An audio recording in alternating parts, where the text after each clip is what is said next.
AbuBilaal Yakub. Bismillahirrahmanirrahim. Alhamdulillahi Rabbil Alameen. Wassalatu wassalamu ala ashrafil anbiya'i wal mursaleen.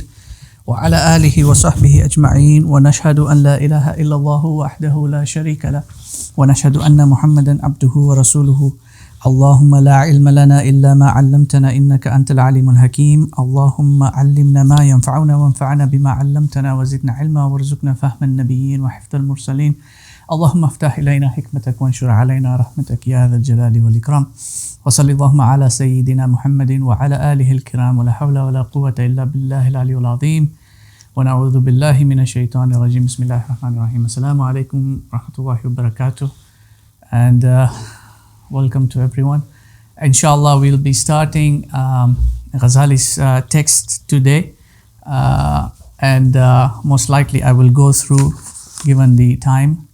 We started 10 minutes late, so we'll be finishing at 5:10 for the lecture. So I have 1 hour, and inshallah I hope to go through at least the first section and the introduction. And because of time, I'm not going to really go into the introduction as much, but I will read it out, and then we will start with the main section. So just brief before we get into it, it's good to understand the background of any author, any scholar, where have they come from, what did they uncover, how did they study, and what are the things that led them, especially if they are pioneers in the field of study, what is it that ultimately led them, like what drove them to write what they are writing, what drove them to give their opinions and views. In the classical sense of Islamic scholarship, an opinion was a much higher level than just normal. So I'm going to talk about this later. I don't want to bring it up just unnecessarily right now because it will confuse people. But you've got the agent intellection, which is on the level of ciencia, right? So you go into a science and you look at the facts and you look at the theories and what are the principles and axioms and what are all the semantics in there, right?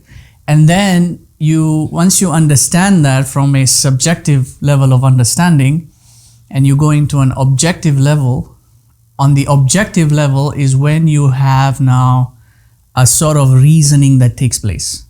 And this is where the philosophy comes in. See, so in the contemporary sense, you have, say, an undergraduate, and then you've got a master's, and then you have a PhD, right? And a PhD is a doctorate of philosophy. That doesn't mean that you're a philosopher. It means that you have reached a level of understanding whereby you can apply reason now. And we're not talking about base level reason. We're talking about higher intellection.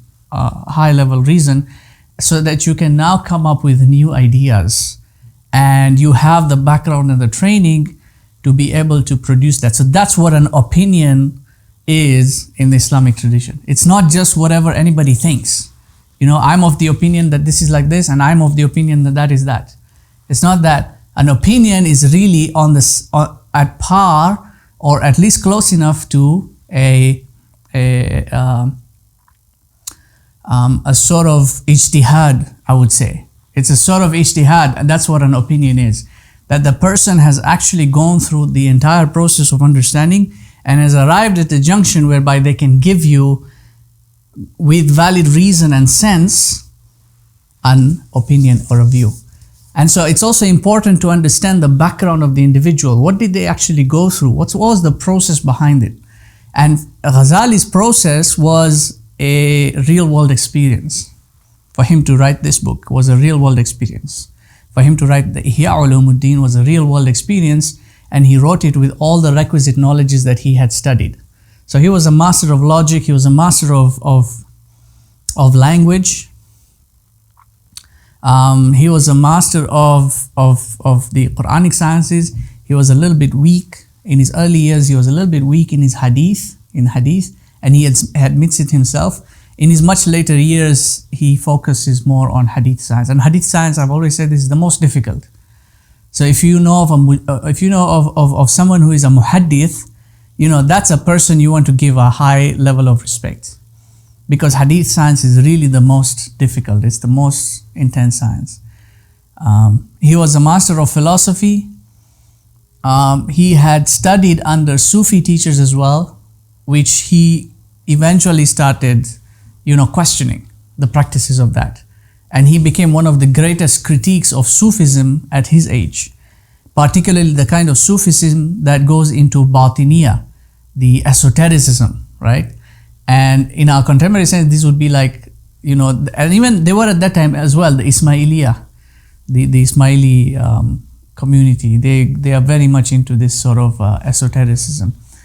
So you'll find something unique that Ghazali does as far as psychology is concerned. He ultimately zeroes down to say that leave aside everything else in this world, in this creation, all the objects, the trees, the animals, all the sciences and interpretives about the stars and everything.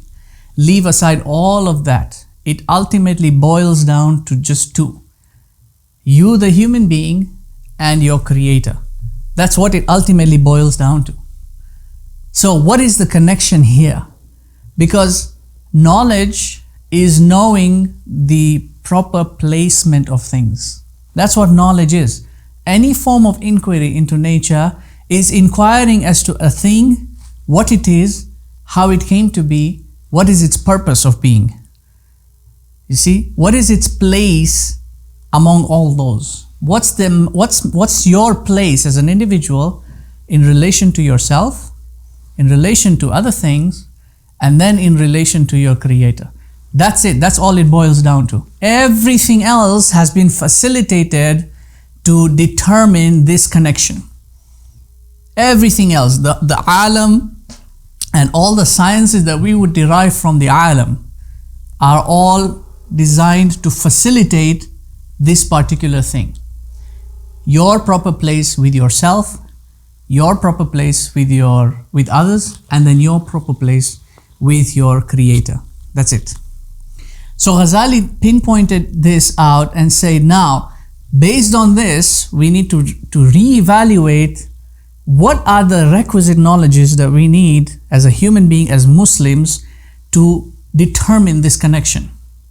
And this is what the Ihya Ulumuddin, the revivification of the sciences of the religion. And he begins with the book of knowledge. What is knowledge, first of all? What knowledges are meant to be sought, and because everything can be learned. Everything, even witchcraft has a science. Even sorcery has a science. But just because there's a science doesn't mean you learn it. And each of the worldly sciences has got two sides to it. There is the praiseworthy side and has a blameworthy side, because it's part of this world. Everything that is in this world has got two sides to it. Even the human being has got two dimensions. So mathematics has got a praiseworthy side, and then it has a blameworthy side. This is what Ghazali argued.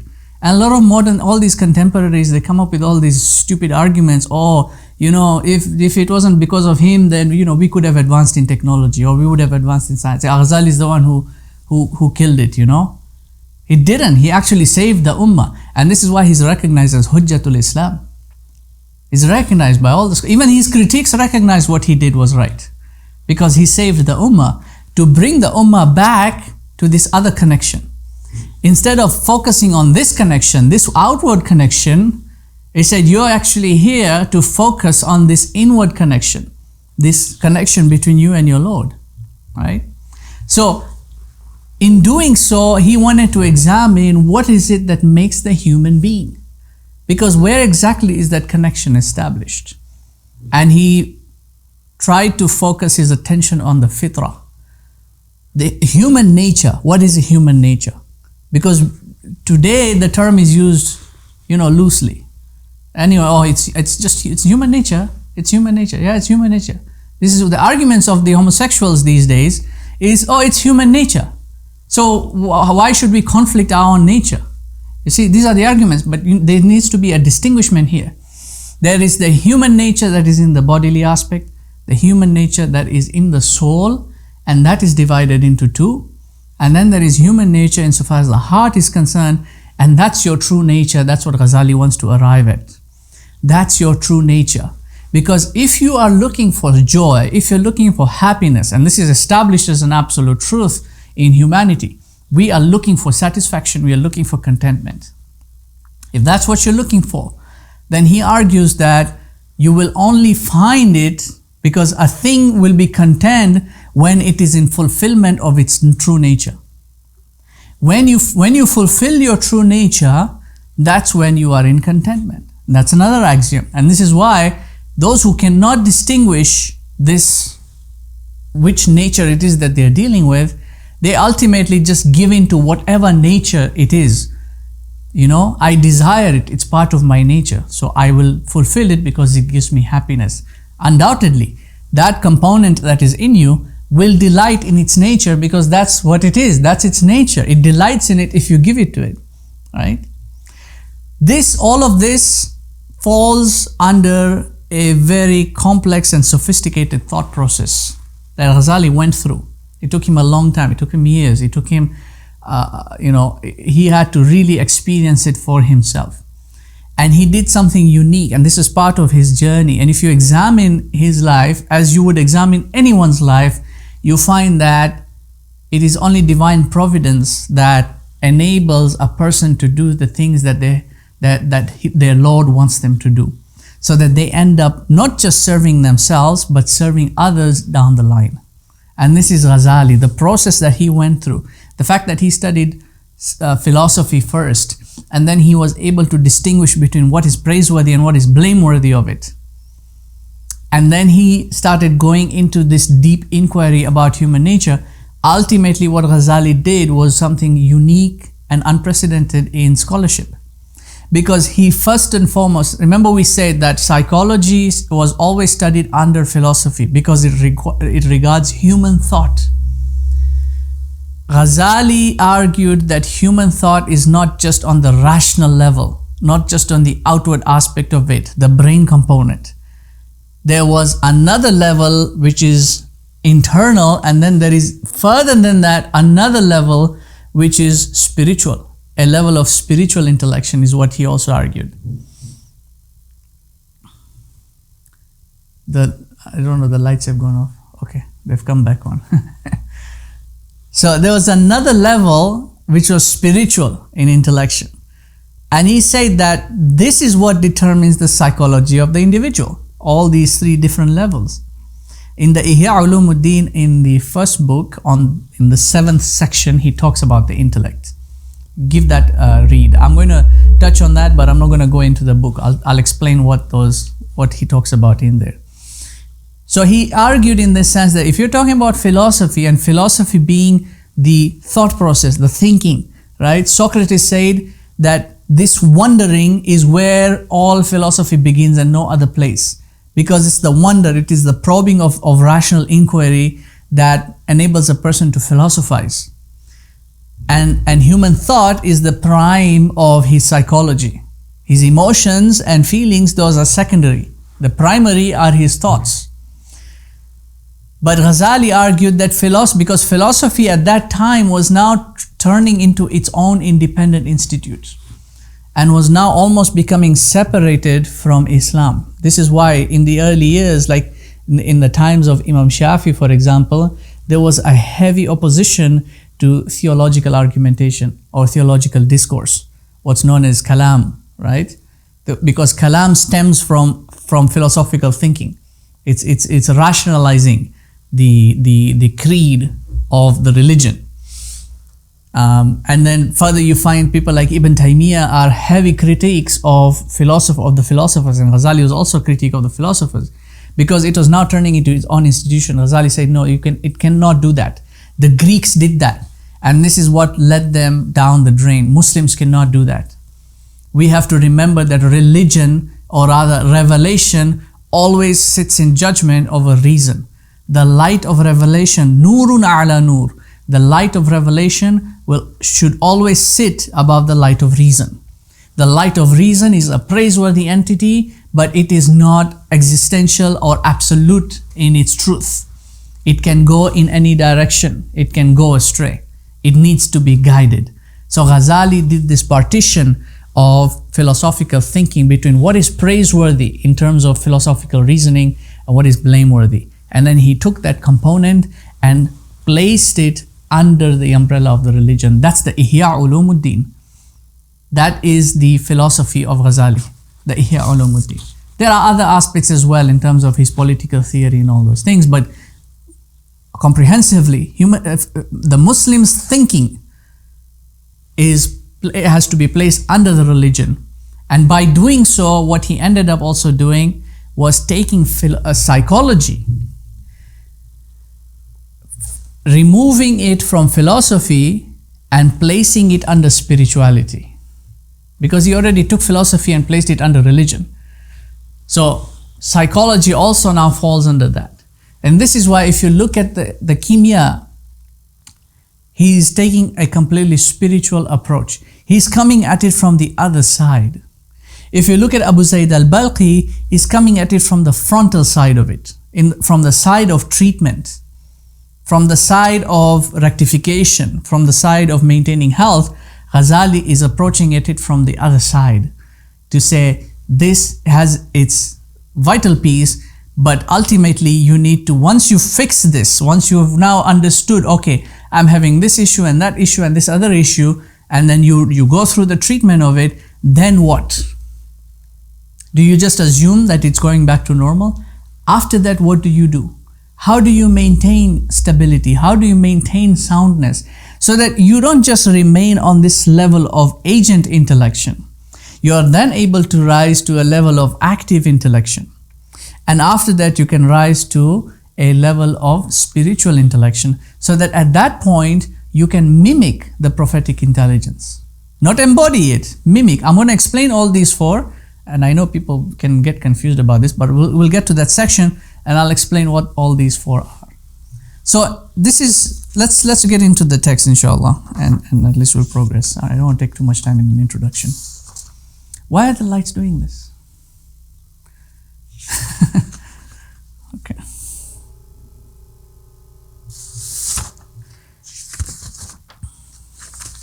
Now, so he begins, and this is really unique in the world of Islamic scholarship. If you compare some of the scholarly writings of the Orientalists and even contemporary writers, and unfortunately even Muslim writers these days, they don't really have this etiquette of when approaching knowledge. They just start off wherever they feel like. But the Muslims, they took a lot of care, and it might seem like sensationalism, but it's not. This is giving knowledge its highest regard. They always started with their muqaddimah, their introduction always started with praise unto Allah, with salutations unto the prophets, to the other messengers, to all their companions, and they did this in a form of a poetic form. They had it had a balanced metric, and it had rhyme, and it had a flow. So I'm not going to break this down line by line because I don't want to interrupt that flow. So I'm going to read out the introduction the way it is, full. And that's why in the text that I've given you, you've seen I've just put the whole block there of the introduction, and I'll put the translation on the next page. So he says, Bismillah ar-Rahman ar-Rahim, Alhamdulillahi alladhi as'ada qawalib al-asfiya bil-mujahada wa as'ada qulub al-awliya bil-mushahada wa halla al-sinatul mu'minin bil-dhikr wa jalla khawatir al-arifin bil-fikr wa harasa sawad al-ibad an al-fasad wa habasa murad al-zuhad ala al-sadad wa khallasa أشباه المتقين من ظلم الشهوات وصفى أرواح الموقنين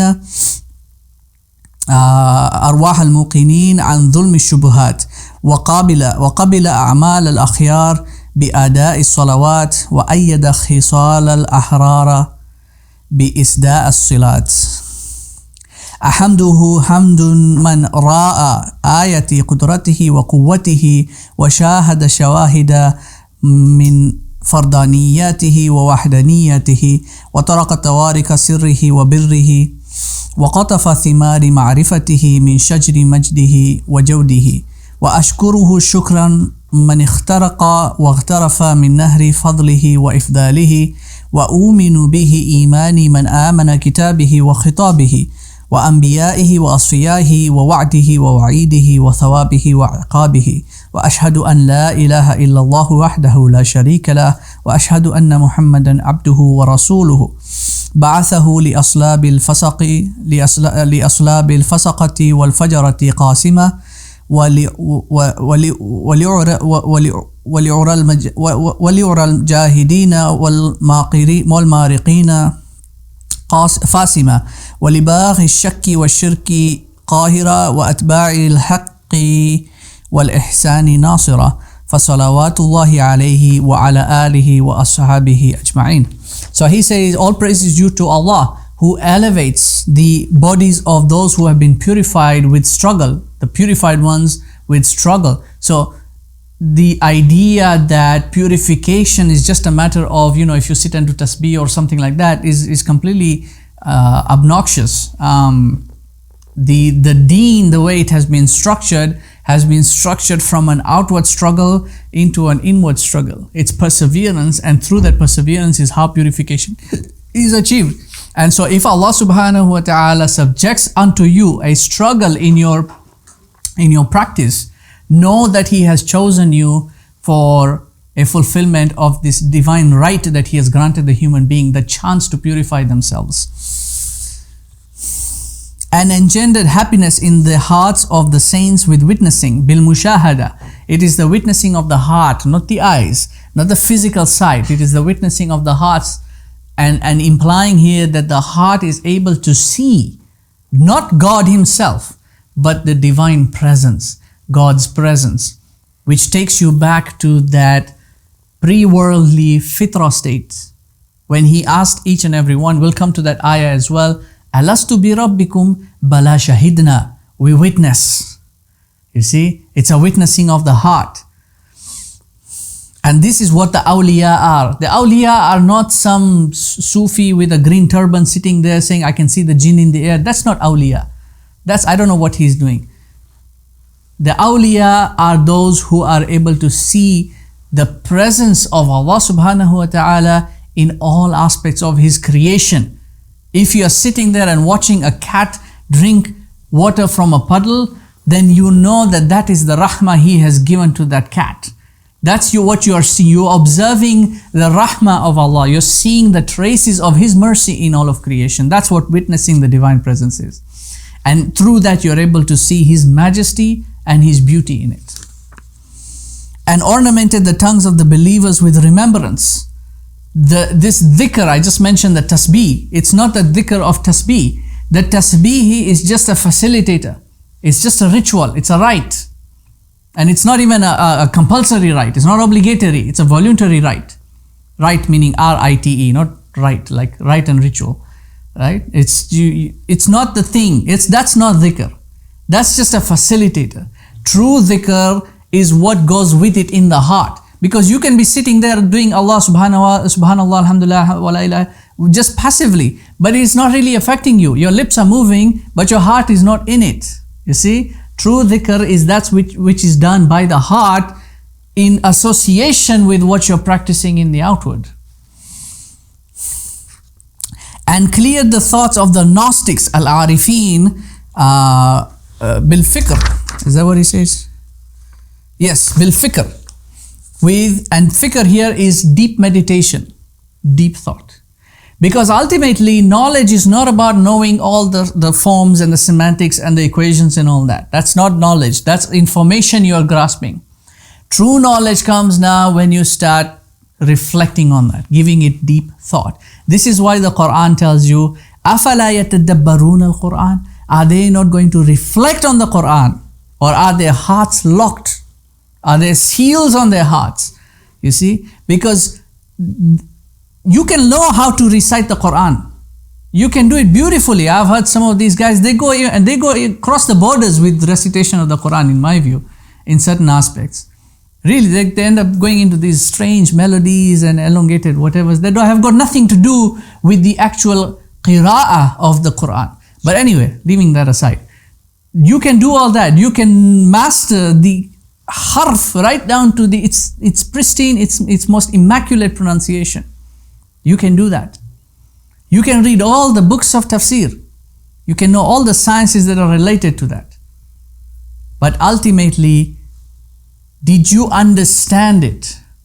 And the only way you will understand it is if you actually reflect on the Quran.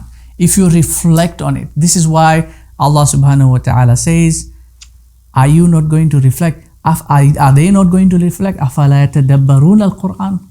You see, that's what will take you from a status of just ilm to a status of ma'rifah. And this is why he's saying al-a'rifin, those who truly know, those who truly have an understanding. And they only acquire that understanding through this fikr.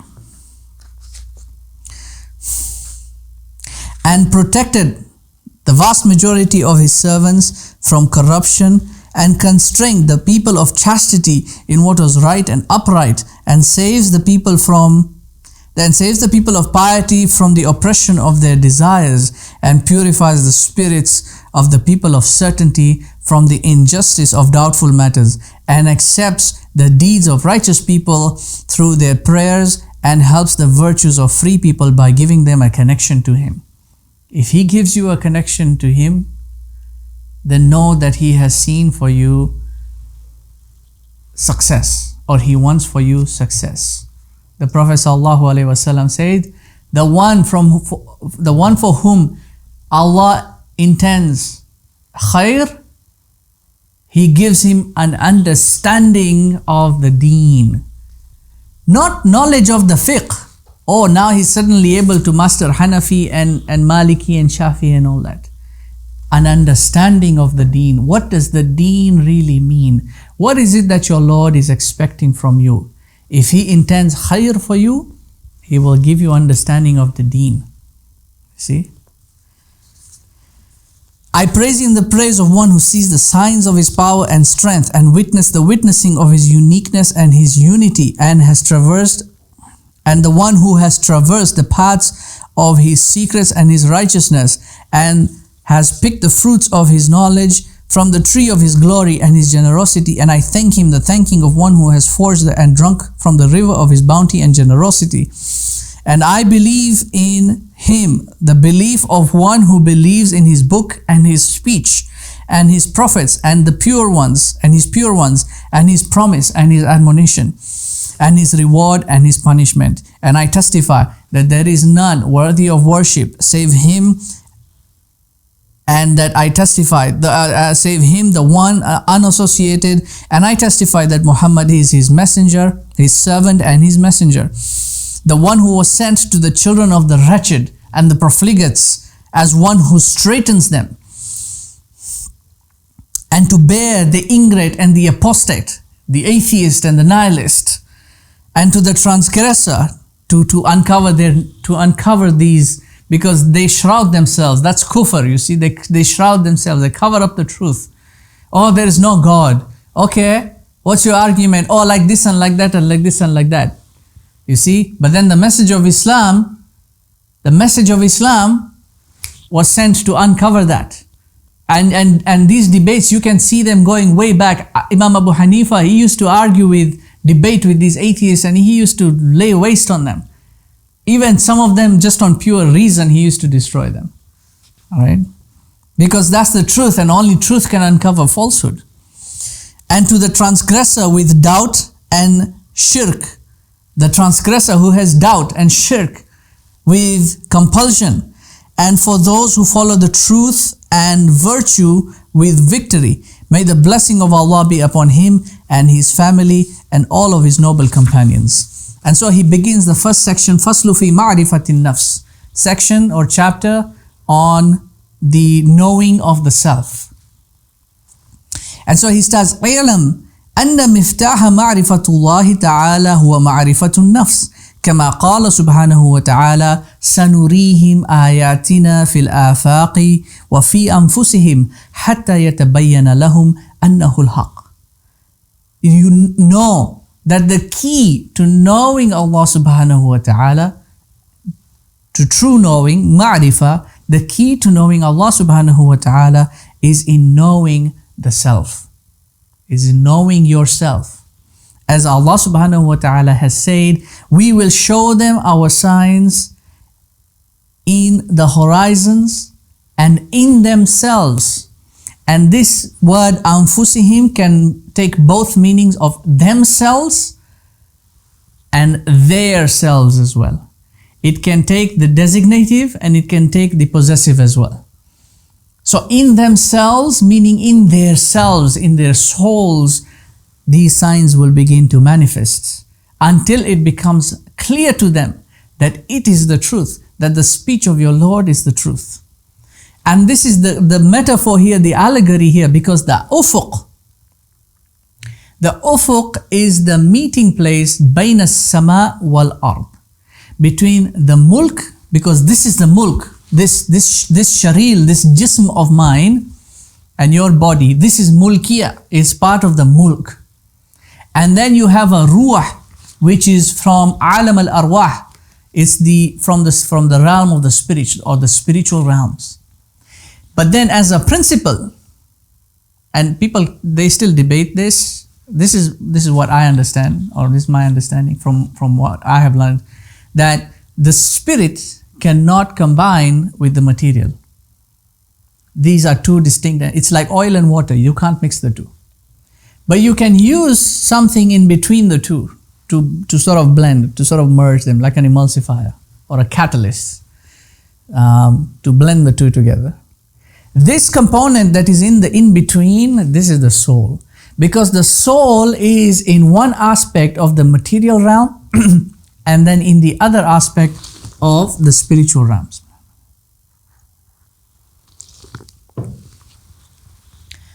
In one aspect, it merges with the body, and in the other aspect, it merges with the spirit. And so it is in this in-between. It is the horizon of the human being. It is the ufuq of the human being, and a very unique position that Allah subhanahu wa ta'ala has placed both the heart and his ability to intellect in the in-between, so that he is able to grasp an understanding of both realities. Both realities. It's not just one reality. The contemporary ideology is it's only one reality. It's only what your senses can pick up. What you see, that's what you believe. Khalas. What you smell and your ears, that's it. So that when you bring the argument of revelation having come from a different world, a different origin that's not material, they don't want to take that. Why? How do you prove its empiricism? How do you prove its tangibility? And if you look, it's very unique. In the epistemology, which is defined in the hadith of Jibril, the first three components, Islam, Iman, Ihsan. The Islam is the outward. The Iman pertains the soul. And then the Ihsan pertains the spirit. The Ihsan is the spirit of your religion. It is the spiritual dimension of the religion. The Iman is the dimension that really ties the two together. Because you cannot have spirituality if you do not have the outward practice. And you cannot have the outward practice if you don't embody it spiritually. Otherwise, you're just going through the motions. Sidi Ahmad Zarruq says in his Qawaid al-Tasawwuf, the faqih needs to have tasawwuf, and the Sufi has to have a fiqh. And neither of these is possible without embodying Iman. So you need the outward and you need the inward, and neither of this is possible without the one in between. The in between. And if you look at the components of Iman, none of the components of Iman are tangible or rational or empirical. They cannot be measured, they cannot be divided, you cannot have any sort of material interaction with them. Belief in Allah, belief in His prophets, His messengers, belief in His angels, His scriptures, His power, and the day or the age of Akhirah. None of these are tangible. No one can actually quantify these things. No one. You can't quantify. Someone will argue, yeah, but the Quran, see, you can count how many pages. No, that's not the Quran, that's the Mus'haf. You can count how many pages, how many ayat, you can write it down, you can do all that. That's the Mus'haf.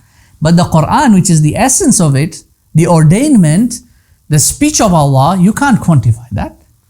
How do you quantify that? How do you quantify prophetic intelligence? I mean, most of you probably never even heard of that term. How do you understand what a prophet really is? How the prophet receives revelation? How do you rationalize that? How do you quantify that? The essence of prophethood. You can't. These are not tangible things. This is why this is your inward dimension. And this is where Ghazali is starting from. Listen to what he says. وقال النبي صلى الله عليه وسلم من عرف نفسه فقد عرف ربه. And it's not really a hadith. As far as it being a hadith, many muhaddithin have said that it's not a hadith. I mean, it cannot be found in any of the 6 canonical scriptures of the hadith collections of Sahih and Sunan. But there are arguments among scholars that it could be from the prophetic wisdom, the mishkat of the prophets. Like the meaning of it is so sound, it cannot be refuted. And so many of the early scholars, they took it as a hadith. They said such a statement cannot come from human rationality. Some guy somewhere did not just sit and make it up as a proverb or something. This could only come from prophetic wisdom. So they ended up taking it as a hadith. And there are disputes among scholars. Imam al-Juwayni, Ibn Ata'illah, they use this as in that capacity. They said whether or not it's a hadith is a moot point, as long as its meaning is sound. And others also argued to say that the probability of the Prophet having said it is also possible. I mean, it's a possibility that he may have said it. You cannot negate that. You can't negate that. And this is something to do with da'if hadith as well. You know, da'if hadith are not weak, are not failures. They're not fabricated. Just that the probability of him having said it is a bit lower, but the probability is still there. He may have actually said that. It's just a lower probability. Anyway, whosoever knows himself knows his Lord. Imam Nawawi said that its meaning has to be derived in multiple layers. In other words, whosoever knows himself to be limited should know that his Lord is unlimited. If you know yourself to be temporal, then you know your Lord to be eternal, right? Because لَيْسَ كَمِثْلِهِ شَيْءٌ. There's nothing like unto him. So whatever you think of yourself, he is other than that. Right? So there are different ways of understanding this. My understanding is that for you to know your Lord, you do need to know yourself. Because the only way you come to know your Lord is through your heart. And the only way you will come to know it through your heart is by knowing yourself. So contingently, by knowing yourself, you will at least arrive at a position of evaluating whether or not you are worthy of being in His divine presence. Because that is absolute purity. And if you find yourself with impurities, then you know where you stand. وَلَيْسَ شَيْءٌ أَقْرَبَ إِلَيْكَ مِنْ نَفْسِكَ فَإِذَا لَمْ تَعْرِفُ نَفْسَكَ فَكَيْفَ تَعْرِفُ رَبَّكَ. There is nothing that is closer to you than yourself. So if you don't know yourself, how are you going to know your Lord? That is Ghazali's argument on that. Whoever knows himself knows his Lord. If you don't know yourself, how do you come to know your Lord? You don't know who you are. You don't know where you've come from. You don't know the things you do, why you do them. You don't know the volitions of yourself. You know, all these atheists, they don't even know why they urinate. And then they want to question the existence of God. They don't even know why they do that. You don't know why you eat. You don't know why you breathe. You don't know how all this functions. And then you expect to know God just like that? You know exactly who He is, where He is, whether He's real or not. فَإِن قُلْتْ إِنِّي أَعْرِفُ نَفْسِي فَإِنَّمَا تَعْرِفُ الْجِسْمُ الظَّاهِرَ الَّذِي هُوَ الْيَدُ وَالرِّجْلُ وَالرَّأْسُ وَالْجُثُّ. If you say, oh, I know myself. I know what I like. I know what I don't like. This is my personality, my identity, my self-esteem, my blah, blah, blah. No, you don't. You only know your outward self. You know what your hands do. You know what your legs do. You know what your body size is. You know the things that your taste buds like and don't like. You know the kind of music your ears delight in. You know what kind of scenery you enjoy. You know your outward sense. That's your jism dhahira. your outward body. That's what you know. وَلَا تَعْرِفُ مَا فِي بَاطِنِكَ مِنَ الْأَمْرِ الَّذِي بِهِ إِذَا غَضَبَتْ طَلَبَتَ الْخُصُومَةِ وَإِذَا اشْتَهَيْتَ طَلَبَتَ النِّكَاحِ وَإِذَا جِعْتَ طَلَبَتَ الْأَكْلِ وَإِذَا عَطَشْتَ طَلَبَتَ الشَّرْبِ وَالدَّوَابُ تُشَارِكُكَ فِي هَذِهِ الْأُمُورِ. You don't know what's really inside you. Your inner reality. That's what you don't know what that is. You know your outward, you don't know what is your inward. From all these affairs and all these commands that are issued from within you, that when you get upset, when you get aggravated or provoked, you want to hit back. You want to argue. Where does that come from? This urge for you to debate every single thing. You know, people who like saying, actually, you know the actually guy? Do you know the actually guy? Huh? I have an audience here, but they don't want to laugh. I don't know why. The guy who pops up. Whenever somebody says something, he suddenly has the urge to say, actually, you're wrong, you know, it's like this and like that. It's not like this. Actually, I disagree with this one, and I disagree with that one. Where is that coming from? Where's that drive? Where's that prompting coming from? Because that's what the illness is. That's the psychological illness. Or you get, you feel this urge, this sexual drive, and you want to copulate. Where is that coming from? It's not just a bodily thing. There's something else. You're hungry, and then you have this desire to eat, and you want certain things, you don't want certain things. And certain things will invite you, and other things will repulse you. And certain things are beneficial for you, and other things are not. Where's the drive to decide which one is which? So that you go out and eat and you acquire that food, or you acquire the drink. Because the eating and the drinking and the copulation and the violence and the argumentation, the confrontation, that even the animals have that. They also have the same algorithmic function. They're hungry, they'll eat. They're thirsty, they'll drink. You see? They get confronted, they'll fight back. The animals also have that. So how are you any different? What makes you any different from them?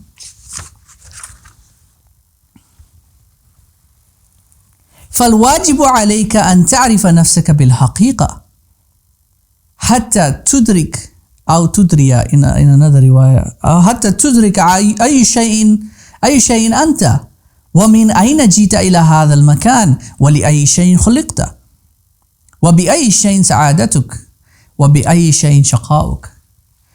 It's important, it's incumbent on you to realize this. Where is it? What's going on within you?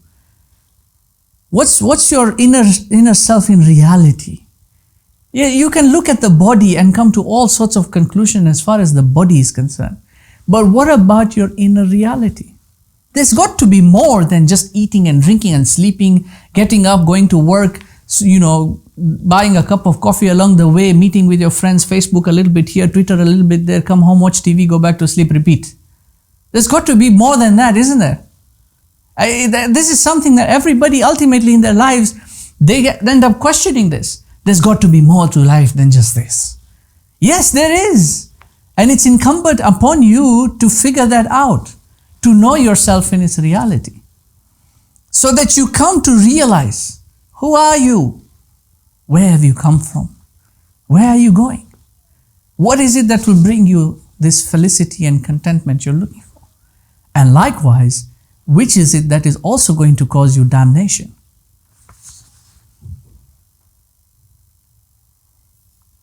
وقد جمعت في باطنك صفات منها صفات البهائم ومنها صفات السباع ومنها صفات الشياطين ومنها صفات الملائكة.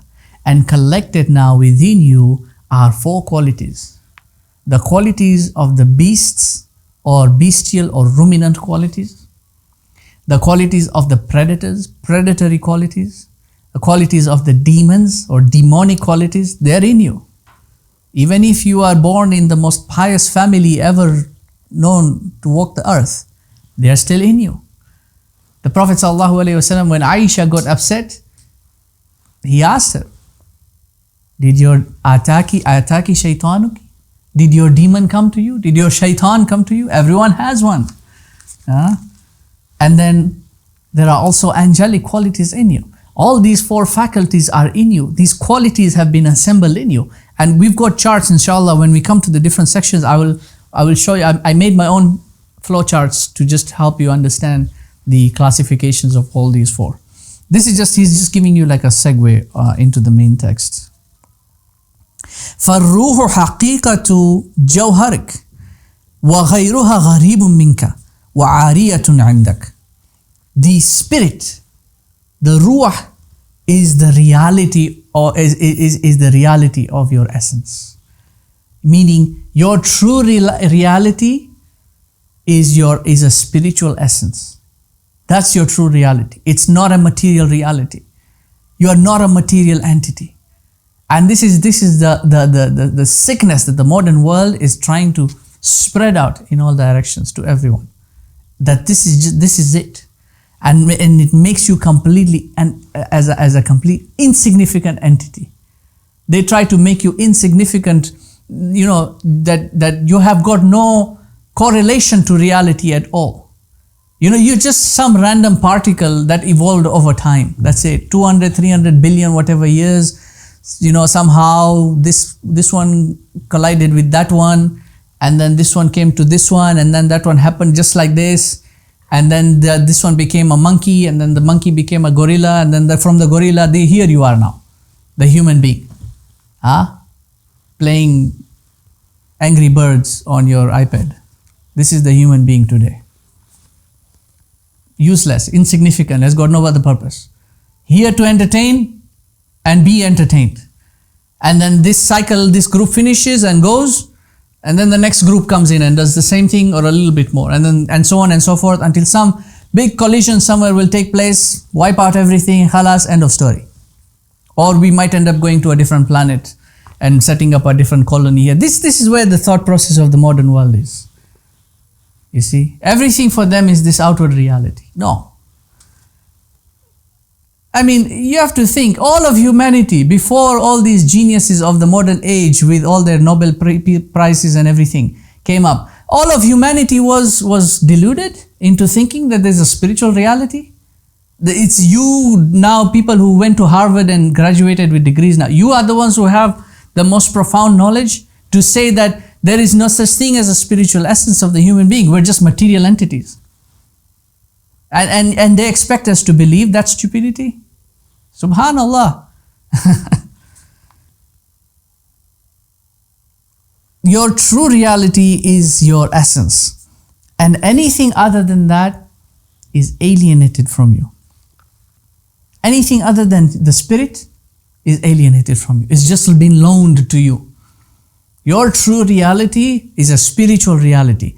Anything other than the spirit is a loan to you. Your body, your face, your nose, your soul, your self, your consciousness, your will, your thoughts, your emotions, your intellect, everything has been given to you as a loan to use. Your true reality is alienated from all that. It's a spiritual reality. It comes from, and I mentioned this I think in the last of the previous session, the material comes from element. The ethereal comes from essence. And the spiritual comes from light, from nur. This is our cosmology, Islamic cosmology. The being, you the being, is a point of light. You are a spiritual entity. You're not a material thing. And you have been placed inside a heart. And you've been given a will and consciousness and an intellect and a soul to facilitate your journey in this world. Because we said what? The spirit cannot merge with the material unless there's something to help it. The soul is your vessel. And this has been assembled inside the body to facilitate your journey in this world. That's it. It's a simple thing. It's not complicated. You can go into the sophistication of it, but it's not complicated to understand. فالواجب عليك أن تعرف هذا وتعرف أن لكل واحد من هؤلاء غذاء وسعادة. It is important, it's obligatory upon you to know this and to know that each of these qualities, the predatory, the bestial, the angelic, the demonic, they've all been assembled in you to facilitate for you your nourishment and your contentment.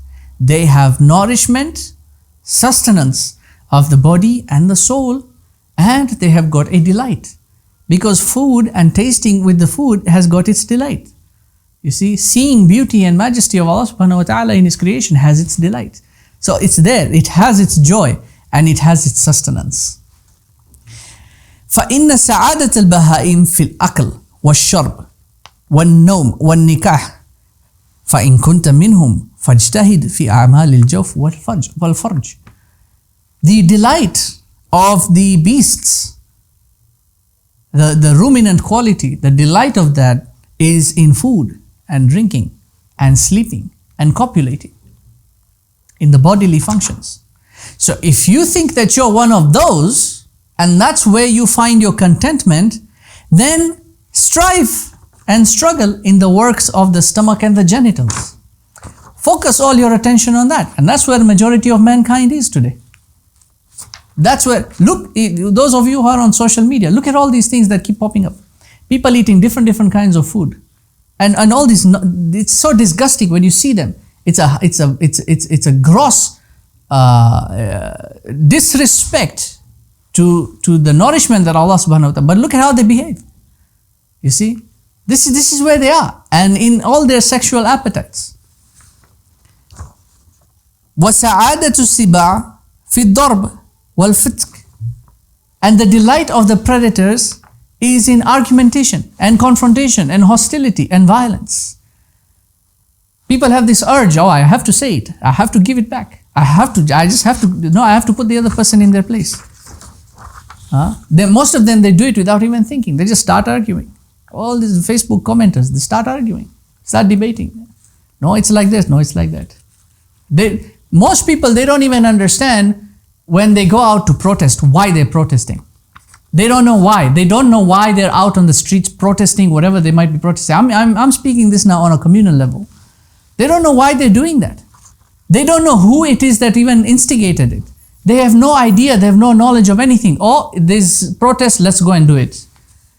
And then it goes on and out of control. And then the damage ultimately is their own to bear. And that's the nature of it. Even the individual, your argumentation and confrontation and this, that and the other, ultimately the fallback is going to be on you. وَسَعَادَةُ الشَّيَاطِينِ فِي الْمَكْرِ وَالشَّرِّ وَالْحِيَّلِ فَإِن كُنْتَ مِنْهُمْ فَاشْتَغِلْ بِاشْتِغَالِهِمْ.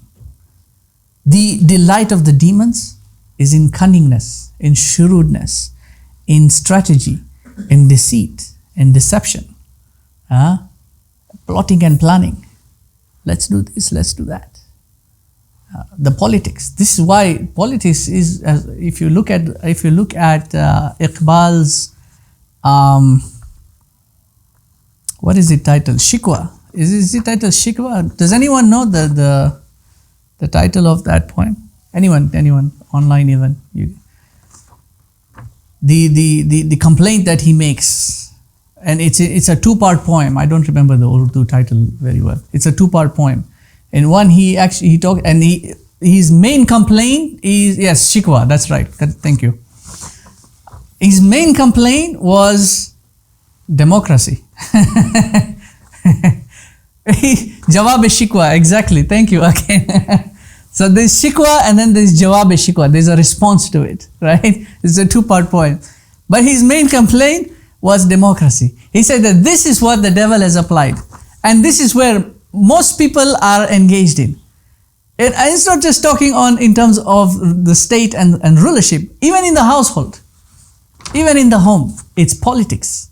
And people are engaged in politics within the family, and it creates a mess. It creates an absolute mess. But they don't even know why they do it. And here's the thing, they delight in that. And further to that, those who are perpetrators, who are setting the stage, they know this. They've got psychologists on the highest level to manipulate all this. In the West, they're called soap operas, and they're there in the East as well. Indian television, and worse yet, for those who are in Pakistan, Pakistani television. This is what you're riddled with. The drama and the politics. Oh, this one did like that one did like this one did like, and it goes on for episode after episode after episode. People delight in that. It's not a tragedy they would want for themselves, but they delight when the tragedy is befalling on others. These are all demonic qualities. So if you فَإِن كُنْتَ مِنْهُمْ, if you find delight in that, فَاشْتَغِلْ بِاشْتِغَالِهِمْ, then preoccupy yourself with those preoccupations. وَسَعَادَةُ الْمَلَائِكَةِ فِي مُشَاهَدَةِ جَمَالِ الْحَضْرَةِ الرُّبُوبِيَّةِ وَلَيْسَ لِلْغَضَبِ وَالشَّهْوَةِ إِلَيْهِمْ طَرِيقٌ. And the delight of the angels is in the witnessing of the divine presence and the beauty of the divine presence and the majesty of the lordly presence.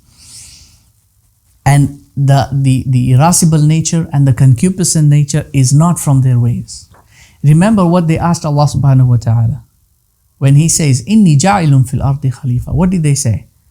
أَتَجْعَلُ فِيهَا مَنْ يُفْسِدُ فِيهَا وَيَسْفِكُ الدِّمَاءَ. Those are the two components, fasad and sifk. Because fasad is the prime result of concupiscence, of desire, of lust, of just continual consumption. What ends up happening? It's a corruption of reality. And the end result of irascibility is what? Is bloodshed. And they're saying, وَنَحْنُ نُسَبِّهُ بِحَمْدِكَ. We don't engage in that. That's not from their ways. It's not from their mannerism. فَإِن كُنْتَ مِنْ جَوْهَرِ الْمَلَائِكَةِ. So if you believe now that you are from an angelic spirit, if you accept that, and you recognize that I'm not of this bestial nature. I can't be of this predatory nature. Even though I'm having these volitions, I can't be of a demonic nature, even though I'm having these inclinations. I am of an angelic nature. If you understand, if you accept that, first of all, because that's the reality, that's your reality. If you are from the angelic nature, فَاجْتَهِدْ فِي بَعْرِفَةِ أَصْلِكَ, then struggle and strive to know the prime origin of your nature. Where have you come from? Who are you really? That's what you need to struggle and strive for. حَتَّى تَعْرِفَ الطَّرِيقَ إِلَى الْحَضْرَةِ الْإِلَهِيَةِ, until you come to understand and know this pathway, this road, this siratul mustaqim that will lead you to the divine presence. وَتَبْلُغُ إِلَى مُشَاهَدَةِ الْجَلَالِ وَالْجَمَالِ, and you arrive at witnessing the majesty and the beauty of Allah subhanahu wa ta'ala. وَتُخَلَّصْ نَفْسَكَ مِنْ قَيْدَ الشَّهْوَةِ وَالْغَضَبِ, and you rid yourself of these latches, these chains of concupiscence and irascibility. وَتَعْلَمُ أَنَّ هَذِهِ الصِّفَاتِ لِأَيِّ شَيْءٍ رُكِّبَتْ فِيهَا, and then you come to understand why these things were placed in you. For what purpose and reason have they been placed and assembled in you? فَمَا خَلَقَهَا اللَّهُ لِتَكُونُ أَسِيرَهَا وَلَكِنْ خَلَقَهَا حَتَّى تَكُونُ أَسْرَاكَ وَتُسَخِّرْهَا لِلسَّفَرِ الَّذِي قُدَّامَكَ. For Allah subhanahu wa ta'ala did not place these things in you so that you become their prisoner. He says, وَمَا خَلَقْتُ الْجِنَّ وَالْإِنسَ إِلَّا لِيَعْبُدُونَ, except that they serve me, they be my abd, not their abd. If you serve them, then you become their slaves. And that's not why He gave you those things. He did not place them in you so that you become imprisoned by them. Rather, He created them in you so that they can facilitate your journey. So that you can travel, you can journey, you can venture. Otherwise, they will keep you on the roadside. They'll keep you hung up. You won't be moving forward. You won't progress. And this is why you're feeling depressed. This is why you're getting anxiety. This is why you're having all these other problems. And they're weighing down on you because you're not progressing. Intellectually, you're not progressing. Your heart is not moving forward. You are sent here to journey through life, not to stagnate. One of the sayings of Nabi Isa, and some say it's Nabi Luqman, but I believe it's from Nabi Isa. Ad-dunya ma'baratun fa'biruha wa la ta'amaruha. The world, the dunya is a bridge. Cross over the bridge. Don't stagnate and build on the bridge. You're here in this life to journey forward. And these components now have been assembled in you to help facilitate that journey that's lying ahead of you. وَتَجْعَلْ إِحْدَهَا مَرْكَبَكَ وَالْأُخْرَى سِلَاحَكَ. Place one of them as your riding beast and the other as your weapon. Make one of them your riding beast, your steed, and the other your weapon. حَتَّى تَصِيدَ بِهَا سَحَادَتَكَ. Until you are able to hunt for your felicity. فَإِذَا بَلَغَتْ عَرَضَكَ فَقَاوَمَ بِهَا تَحْتَ قَدَمَيْكَ وَارْجِعْ إِلَى مَكَانِ سَعَادَتِكَ. So that when you reach your objective now, when you finally find that contentment, you need to hold fast to it, resist it under your feet. You see, if you've ever gone hunting, those who have ever gone hunting, the traditional way, not the crude mannerism in the way the modern world does hunting, the traditional way with bow and arrow, when you get your shot, or when you finally get your shot, you need to, or rather, those who have ever used not like the bow and arrow, if you ever used like a trap or a net, a hunting net, you set up the net and you trap, and then when the beast comes in, the net is activated and the beast is captured. If you capture that, you need to hold fast to it, otherwise it will escape. That's what he's trying to say.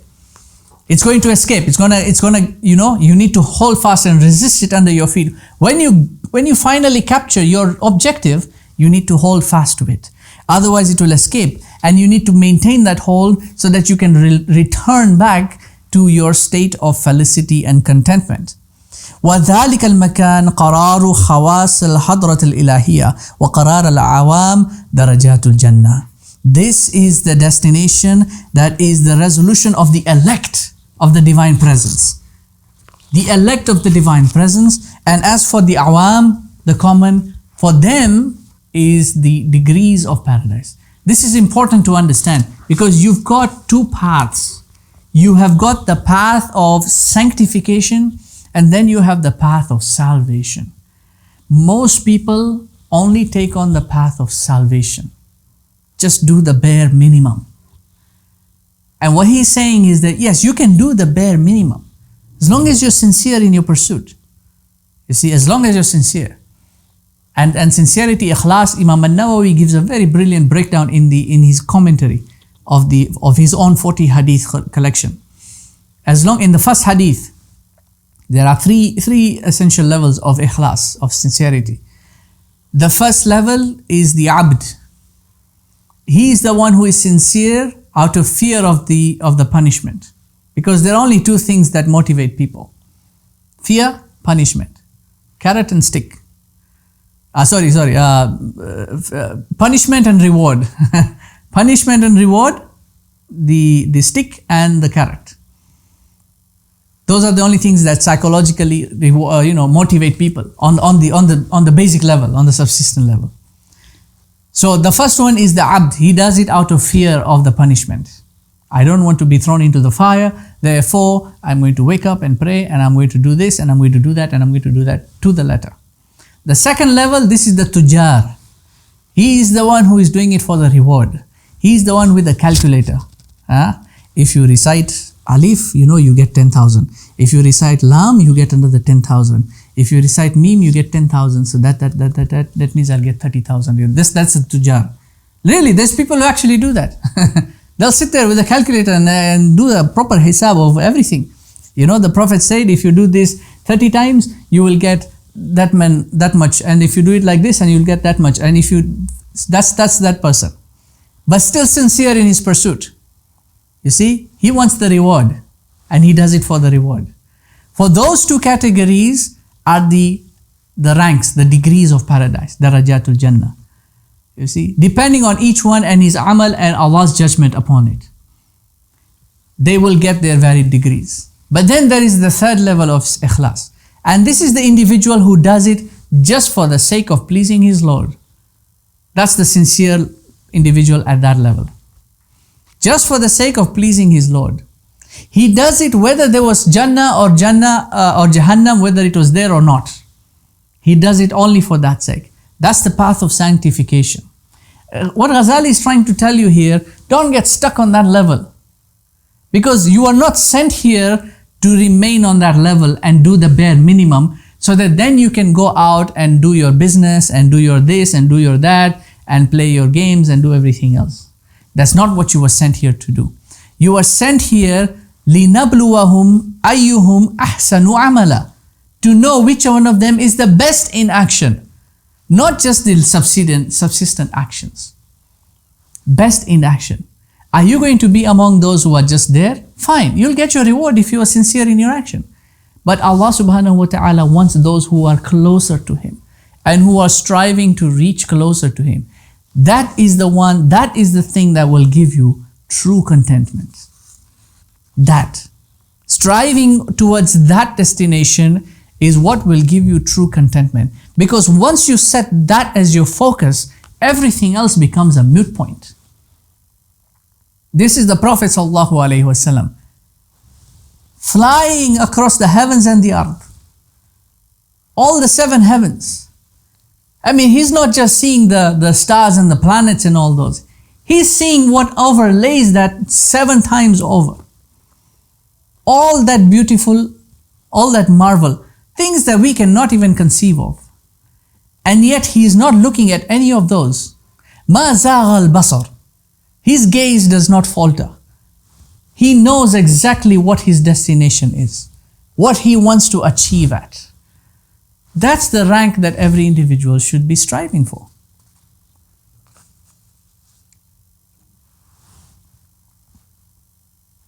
Because on the path of sanctification of salvation, Allah subhanahu wa ta'ala says, كُلُّ نَفْسٍ ذَائِقَةُ الْمَوْتِ وَإِنَّمَا تُوَفَّوْنَ أُجُورَكُمْ يَوْمَ الْقِيَامَةِ فَمَنْ زُحْزِحَ عَنِ النَّارِ وَأُدْخِلَ الْجَنَّةَ فَقَدْ فَازَ. That's the salvation.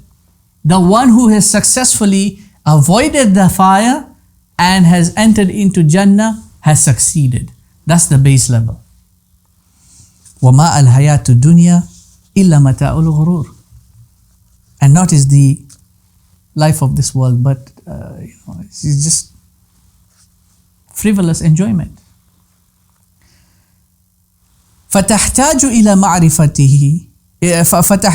معرفة هذه المعاني حتى تعرف من نفسك شيئا قليلا فكل من لم يعرف هذه المعاني فنصيبه من القشور لأن الحق يكون عنها محجوبا.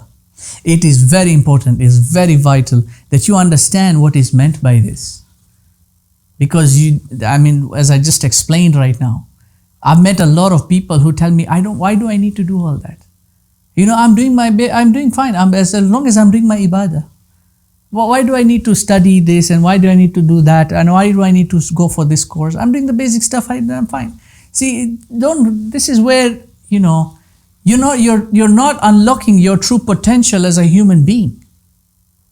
You see, as Allah subhanahu wa ta'ala created you. It's important you understand this so that you come to know a little bit more about yourself. Those who are on this subsistent level will never understand these inner dimensions because they never probe an inquiry into it. They don't want to take the next step. They are happy in the comfort zone. And unfortunately, this is the state of the Muslim Ummah today. If you want to understand why the things that are happening to us are happening, is because we have established a comfort zone. And that's the truth of it. You see, when I was growing up, for me, a place like Saudi Arabia was the mark of Islam for me. You see, all the books were being printed from there. All the mushaf were coming from there. All the teachers were going all the students were going there to study and coming back to teach. That was the mark of the Muslim world. And that was the aspiration, I believe, of almost everyone who has never been there. But now you go there and it's almost a cesspool. There's no spirit. The Muslim spirit is not there. Iqbal says in one of the poems, रस्म आज़ान रह गई कि रूह बिलाल ना रहा, फ़लसफ़ा रह गया तलकीन ग़ज़ाली ना रहा, मस्जिद मरसिया ख़वा है कि नमाजी ना रहा, and I forgot the rest. If someone knows, they can remind me. The adhan, the ritual of the adhan is there. It's rife in the air. You can hear beautiful adhans, this way, elaborated this way, the melody this way, that way. But the spirit of Bilal is not there. The spirit with which Bilal stood up on the minarah, on the top, and called people for prayer, that spirit is not there. Philosophy, everyone has philosophy nowadays. Everyone can talk. Everyone who can string two words together can stand up and give their thoughts and opinions. But the conviction of Ghazali is not there. The spiritual conviction that Ghazali embedded into his ideology, into what he did for the ummah, it's not there. And all the mosques are empty. They are hollow. Because the true namazi, the true worshipper, is not there. Whoever is coming in is just going through the motions. Is just doing tap, tap, tap, tap, tap, gone. This is Jum'ah for most people. Especially among the men. You go for Jum'ah. The Imam is there, he's just rambling, whatever he's rambling, his bayan is scripted for him. The mosque committee, I know the mosque, you all know this, I don't have to speak it out. The mosque committee drafts out the bayan for him. He stands there, while what are the people doing? What are people doing? They are either knocked out or they are doing this. WhatsApp and whatever else. They are on the phone. This is what they're doing. And then Allahu Akbar, Papa, very nice, beautiful recitation. Elongated in places where it shouldn't even be elongated, but beautiful recitation. Once it's done, khalas, everyone straight to the door. This is the state of the Muslim Ummah. Why? Because we've abandoned the spirit of it. We don't want to take the next step. Because somebody somewhere passed a fatwa saying it's haram to do that. We don't want to move forward. And we're stuck. Why? And then you complain, oh, the kuffar are doing this, and the kuffar are doing that. It's not the kuffar, it's you. You're doing it to yourself. You abandon your own religion, your own principles, your own sciences, the thing that used to glue the Muslim Ummah together, that made it a formidable force against the enemies of Islam. You abandoned it. What do you expect? It's vital for you to understand these meanings so that you come to understand yourself. What are your strengths? What are your weaknesses? Little by little, you understand that. For whoever does not know these meanings, all they have is the outward shell. فَكُلُّ مَنْ لَمْ يَعْرِفُوا هَذِهِ الْمَعَانِي فَنَصِيبُهُ مِنَ الْقُشُورِ. They just have the outward shell. لِأَنَّ الْحَقَّ يَكُونُ عَنْهَا مَحْجُوبًا. And the truth will remain veiled from them. The truth will remain veiled from you. If you don't make an effort to move forward, the truth will remain veiled. Ibn Ajiba said, الحقيقة خفية عن أبصار المستمسكين بالأسباب العادية. Reality is veiled from the eyes or from the sights of those who cling to nominal causes, to causes and effects to this outward world. Such that the Quran then says, they know the outward of it. Surah Al-Rum. They know the outward of it. But as far as the akhir, the other reality, they are heedless. Let's stop here inshallah in this section, and we'll carry on in the next section, where now he gives you a breakdown of now how do you come to understand yourself. He's given you the importance of understanding yourself, of knowing yourself. why you should know yourself. Now, how do you go about that process, inshallah? We'll carry on from that section, inshallah. Let's take a break and then we'll resume for a quick discussion, inshallah. Jazakallah khairan.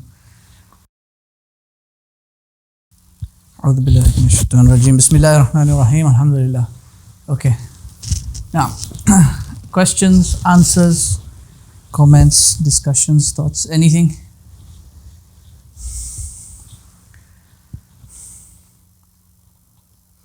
You can write your questions down if you like.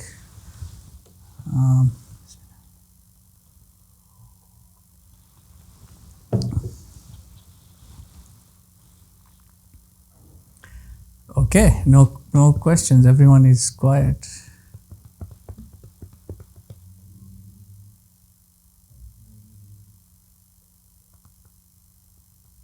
Or is everyone waiting for somebody else to start? Yes, Saif, go ahead.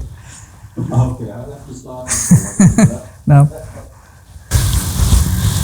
Okay, the question I have, Sidi, when you were talking about the self being, the self residing between the heart and the intellection, and this, you mentioned something about this, right? Have any of the ulama like Imam Ghazali or, perhaps even maybe you've done further work on this, developed like a visual model of what this looks like? There are some. Yeah, there are some. Like the diagrams were not really. In explaining something like this, diagrams are not really useful, because regardless of which representation you use, it doesn't really give a complete understanding of it, because diagrammatic representations require physical locations. You need to have a physical, like you need to show that the body is in a physical place and then the soul is in a certain physical place and so on. That's a very difficult thing to represent, because you're talking about entities that do not occupy physical space. And that's, in fact, in the next section he talks about that. He argues the case of the metaphysicality of the soul and the heart. And so it's difficult to put it into, that. But I did do a couple of diagrams on that. Actually, could you share that?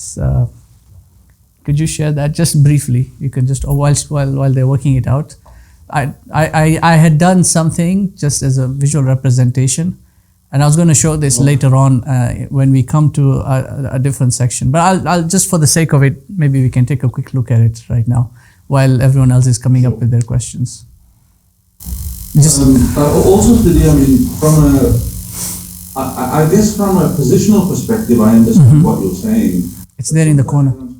They can represent relationships between entities, right? So the diagram I'm referring to may not be talking about a positional aspect, but rather from a relationship aspect.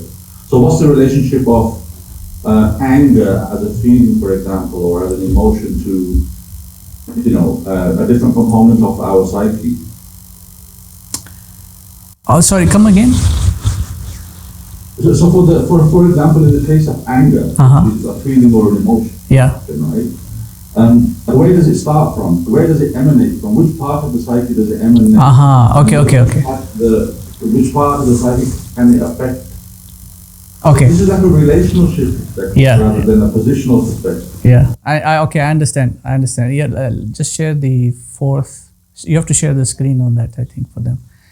Okay. So I think everyone can see that. Just confirm if you can see that. It's brief. We'll come down to this section eventually, inshallah. So this is my representation of it, and you'll find it in my book, the Understanding Ghazali's Alchemy of Happiness. So you can see it, like on the top section there, we have the spirit. The bottom section there, we have the body. And then in the center circle there that I've drawn, that's the soul. And you have the spiritual that's above, the material that's below, and then the ethereal that's in between of the two. So the soul, you can see, has got one side that's touching the spirit, and then the other side that's merged with the body. And right in the middle of that, you see the aql. The intellect is in between. That's the in-between now. That's the ufuq, that's the horizon right there. Because he says that we will show them our signs, you see, and signs have to be interpreted. And the only faculty that does interpretation is the brain, is the intellect, not the brain, the intellect. The intellect is what associates symbol with meaning. What does the sign mean? We do this on a subsistent level as far as like language is concerned. We hear the word or we read it. That's a sign, that's a symbol. And then we know that this has a meaning to that. So that's why that's in the in-between. And then on the lower sides of it, you can see the concupiscence and the irascibility. They are touched or they are merged with the body, because the irascible faculty is meant for the defense of the body, starting from the outward going into the inward. Like in the traditional sense, you know, you had a fort or a fortress, for example. You had the outer wall, and then you had the inner wall, and then you had the keep or the citadel, right?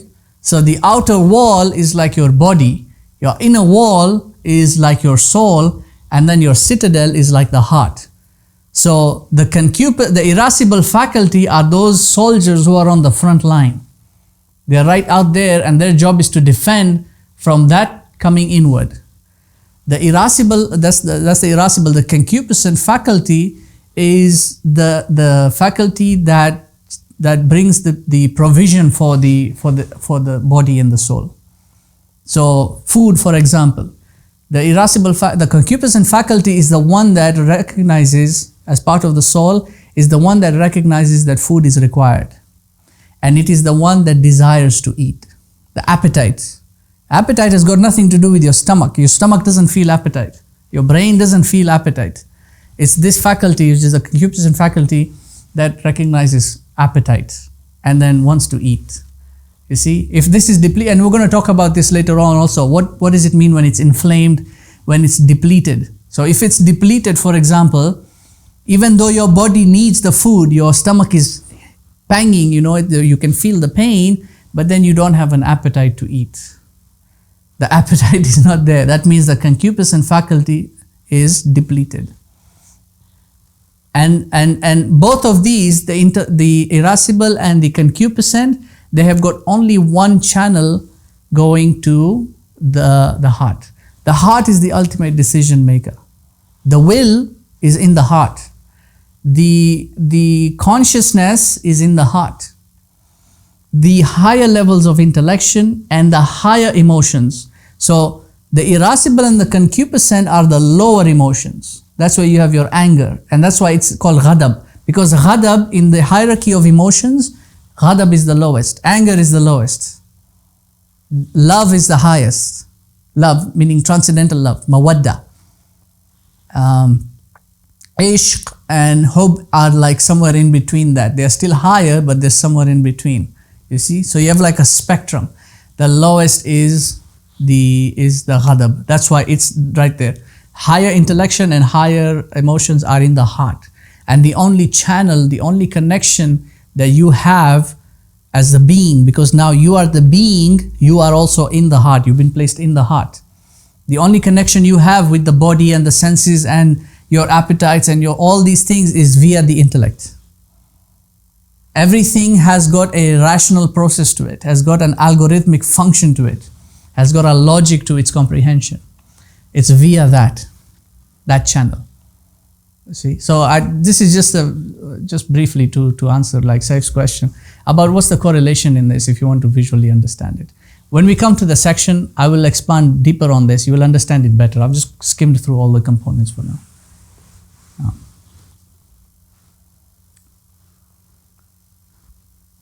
I hope that answered, Saif. Yeah, thank you, brother. I appreciate that. This is good. Yeah. There are others also. Well, I've got other diagrams as well for the different sections that Ghazali talks about, so it will help better understanding. You can stop this thing. Where are these located, Sidi? Are they going to be shared, or do you have them? Okay, so what I'll do is maybe I'll compile them because they're on my computer for now. They're in my book, the Understanding Ghazali's Alchemy. They're there in each of the sections, but I'll probably compile them together. In fact, I would rather not do that. I would rather you draw it out yourself. Like you guys, the students, I would rather you draw it out yourself. Because this is something I drew out myself from my study of the text. If you draw it out yourself, you will better understand it. And you'll be better be able to envision it when you're dealing with real world circumstances. So I always draw my own diagrams. Even if there's a scholarly text that has a diagram, I won't copy the diagram the way it is. I'll understand what the scholar is at least talking about, and then I'll draw out my own and see, okay, are they similar? It's like a test for myself. But I'll compile these together and share them, inshallah. Go ahead. Now. Assalamu alaikum and everyone. Alaikum salam wa rahmatullah. I have 2 questions, but the first one is actually on the intellect and the mind. Especially with last week's class, you mentioned that the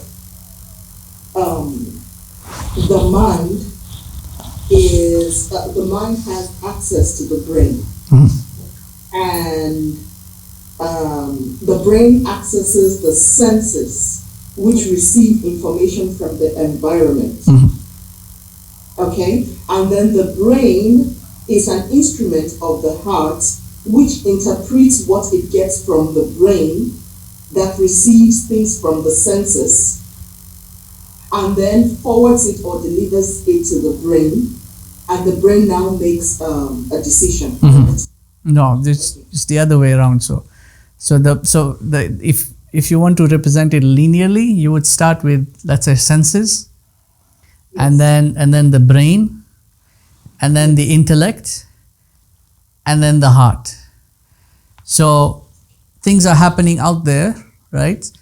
And the senses pick that up. You see, or you hear, or you smell, whatever.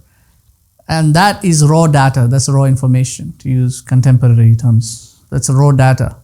That comes to the brain, and then the brain categorizes everything. It computes the data. And then upon computing everything, the brain puts it in recognizable patterns. Like, so your brain functions with neurons, right? And different neurons fire when different things are recognized.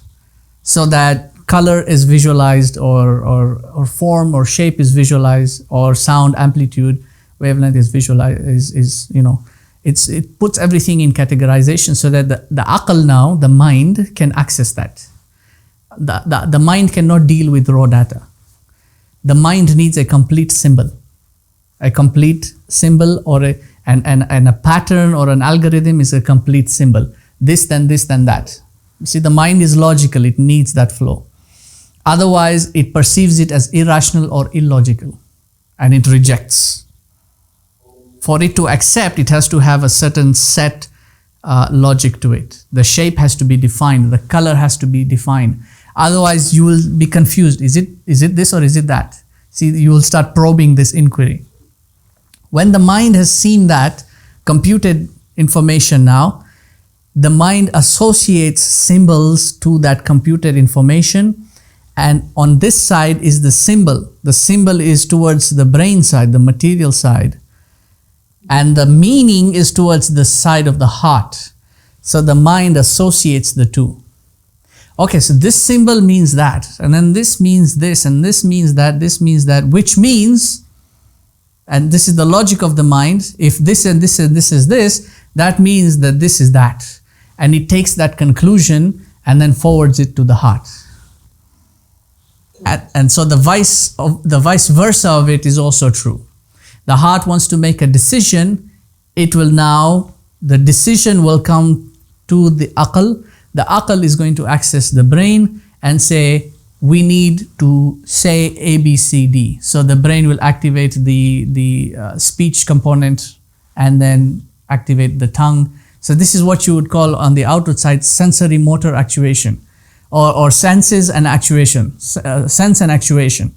The sense is what receives, the actuation is what is acted upon. So the brain is going to we need to go there. So the brain is going to activate the limbs to move. See? That's coming from the heart. That's the reverse now. The channel is linearly represented like, it's not linear, but we're just representing it like this. If senses, brain, intellect, heart. Now. Okay. Yes, thanks for that.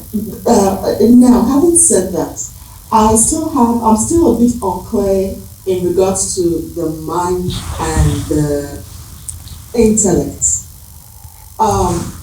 You mentioned that intellection happens in the heart, correct? Mm-hmm. So what is the difference between intellection and the mind? So the mind, you could look at it as day-to-day functionality, normal functionality. So general algorithms of life, like brushing your teeth, for example, or waking up, or eating food, or sitting down, all this, what you would generally overlook, you wouldn't be mindful of those because it's just being taken care of. Intellection is now a probing into reality. You're actually probing a query into reality. You see, so you're actually observing it. Oh, okay, it's doing like this. Why is it doing this? Why is it doing that? That's intellection now. You're actually you're leaving agent intellection. You're activating intelligence now. This is what's called adnahu taraka dunya, parting from the aspect of the dunyawi. That's where intelligence really takes place now. Intelligence is not on this subsistent level. The subsistent level is just your mind working. Yeah. So that's why we use this, in speech, for example, we say, be mindful, watch out, observe. You get a sign there that says, mind your head, or you'll hit your head. Because otherwise you'll go through it as in a state of agent intellection and you won't know that the height clearance is different, you hit your head, right? So in that instance, you're supposed to intellect. But this is a spectrum. It's a very wide spectrum. It's very difficult to pinpoint exactly where it is. It's very wide. But the agent level, the agent intelligence is a wide spectrum. And then after that, it's a really wide spectrum as well. But that's the difference, essentially, between mind and intellect. There's the same faculty, it's in what they're doing. It's the same faculty. It's aql. And that's why the term is aql for both of them. Just that now we partition them to say, okay, this is mind and this is intellection.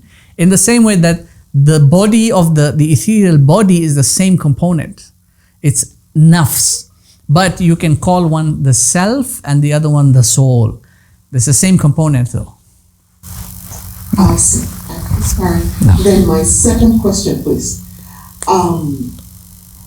My interest in psychology began when I started noticing that a lot of psychotherapists and psychologists were either committing suicide or became mentally imbalanced. Both the ones that I know closely and the ones that I heard from other people. Then I began to read books by psychologists on what psychology meant to them versus what Islam, said about psychology. And I came to understand that for the modern psychology, their father or some of their forefathers, for example, Freud, he believed, based on one of the books that I had read, or still reading actually, I'm not done with that, he mentioned that, and this is somebody's observation, another psychologist who observed him. He said Freud sought a God that his science was at peace with. He created one. Out of that seeking, he created a God. And that God was sexuality. And he said, hence, there wasn't any need to look up to a God, which means one couldn't, he said, hence, there wasn't any need to look up to a God one couldn't see. Humanity could now look down just below their navel. And behold, your God, which determines your actions, which is basically one's private parts or sexuality or anything like that. Yeah. And it's okay, I can read it. This made me understand to some extent that when one has that kind of foundation in dealing with something as the soul, first of all, denying that the soul does not exist, that is one thing. And then you now base psychology based off of, sexuality. Then if you have such a foundation, then to me, I believe that everything that comes after that is going to topple over. Yes. Because the foundation cannot sustain whatever you build upon it. So this makes me kind of anxious, especially when we have Muslims who are studying psychology or psychiatry or psychotherapy, with this kind of premise or foundation. Yeah. And it's just an observation, that I have made from the time that we started this class, till now. And it's kind of scary. No, you're absolutely right, actually. There's a lot of cases of psychiatrists who end up going insane themselves. And it's known, especially in the West, that many psychiatrists, psychologists, they actually go to other psychiatrists, psychologists. And that's because of, there are many factors to that, many reasons to that. One of them is to do with the kind of patients that they would be dealing with, and the amount that they have to take in from those can be a heavy burden on them. Because one of the realities of the self, of the soul, one of the meanings in Arabic is to vent out and also to absorb. So the soul does this. It vents out, it expands out, and then it also takes in. But there's only so much you can take in before it burdens you, and only so much you can vent out until it breaks you. That's to sympathize with them. But many others, actually, it's an issue of overly inflated aql. I would argue. It's the intellection has gone to such a deviation that they are much further from the truth that they could possibly be, and that's fragmenting them. This is what Abu Zaid talks about, the kind of thinking that ends up preoccupying and fragmenting your conscience. People like Freud and these people, they see, like you said, they don't accept the reality of the soul. So their path to truth just stops right there. Because man arafa nafsahu faqad arafa rabbahu. If you don't want to know yourself, how do you expect to know your Lord then? And the Lord is the absolute truth. And if you're seeking truth and you stop right there, then you won't make it further. So ultimately what happens, this goes now back to human nature, because human nature, illa liya'budun, has been designed except for worship. And so seeking out a religion is part of human nature.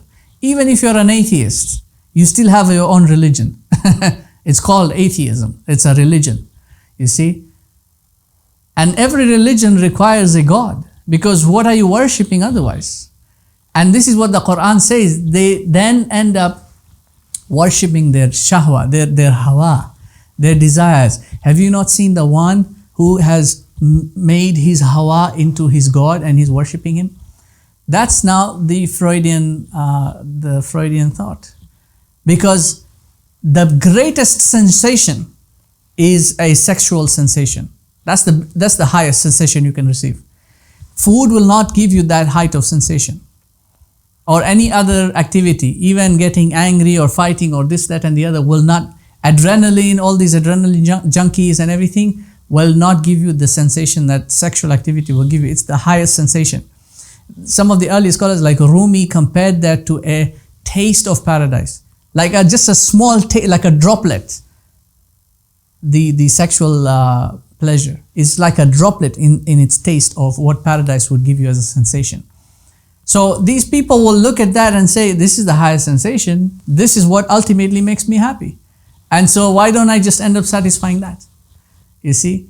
the logic will take them in that direction. But they've strayed off the path. And remember what we said, logic can make sense, but doesn't necessarily make it true. You can do A plus B plus C equals D. 1 plus 1 equals 2. Fine, no problem. Their conclusion will arrive as far as 1 plus 1 equals 2 is correct. But it doesn't take them to the truth. And they end up then worshipping themselves. And that makes their mental state even worse. Because now it puts them in a state of schizophrenia. Really. Too much intellection will destroy you. Freud is one example. I'll give you another example who's not a psychologist. Nietzsche. Nietzsche, he went insane because he just couldn't ratify the existence of God. You know, he just couldn't come to terms with it. He couldn't come to terms with what the Christian world was doing as far as Christianity is concerned. And he was trying to arrive at God through philosophical rationality. That will just take you off the track. And he went insane. And many of these people, the scientists, they ultimately suffer from psychological disorders, which are related to intellection. Not so much as, depression, anxiety, which are related more to your concupiscence and these aspects, but, schizophrenic kinds of disorders, multiple personality kind of disorders, split personality kind of disorders, these kinds of complexities, because of an overinflation of the intellection. And inshallah, I'll talk about this in much more detail, the intellect portion of it. This is why the sound epistemology always begins with aqidah in our tradition.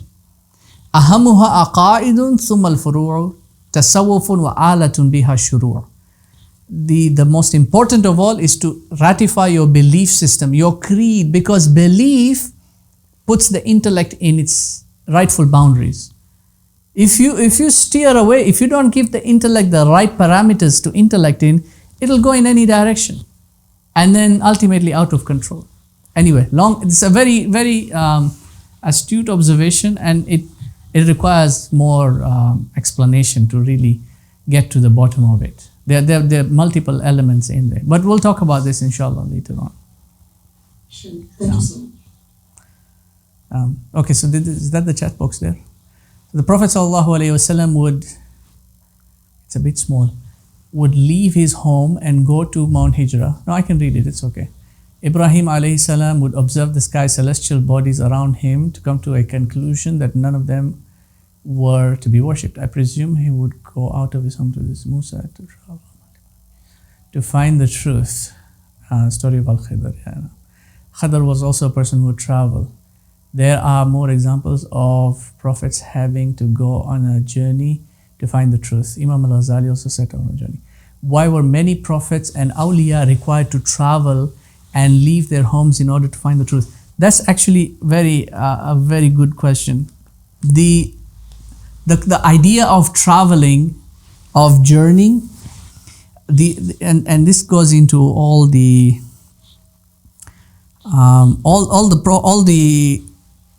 Aboriginal peoples and ancient cultures. The idea of traveling was something that really brought about your true self. Safara, one of the root meanings of safara, of tafsir. Tafsir comes from the same root word as safara, as to journey. Meaning somebody who, mufassir is somebody who has journeyed deep into the scripture and has come up with all these different meanings. I'm trying to find this. It's okay, I'll explain it. And has come to arrive at these different meanings and has uncovered these pearls. And the Arabs, they used to say that, the safar, the journey actually unveils for you your, where is it?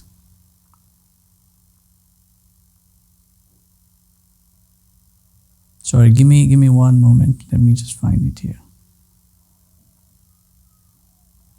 Okay, I can't find it. There's a beautiful poem that I had it saved somewhere. Okay, I can't find it. Anyway, it's fine. But the poem is more elaborative on that. The journey actually unveils for you your true self, and it unveils for others their true selves. When you journey with other people, you really get to connect with them on a much more deeper level, because it brings out the aspects that you would normally conceal. And it is the journey, because life is a journey. That's the ultimate philosophy, if you want. Life is a journey. You're traveling through this world. You're traveling through. If you get stagnated in a comfort zone, you won't find the truth. The truth has to be sought. That's why calling yourself students doesn't do it justice, because if you look at the meaning of student, and this is what I've said before also, when you're in a session with me, I expect you to conduct yourself with the etiquette of a student. And I don't mean student in the contemporary sense, oh, you're in the classroom, so now you need to, or if you want to go to the washroom, you raise up your hand, or that kind of stuff. No, I mean it in the traditional sense, in the classical sense, as a talib. Because a talib, from the word talaba, means to seek out. So a talibul ilm is someone who seeks knowledge. You can't seek if you're sitting in one place. In fact, Ghazali talks about this in a much later chapter in the same book.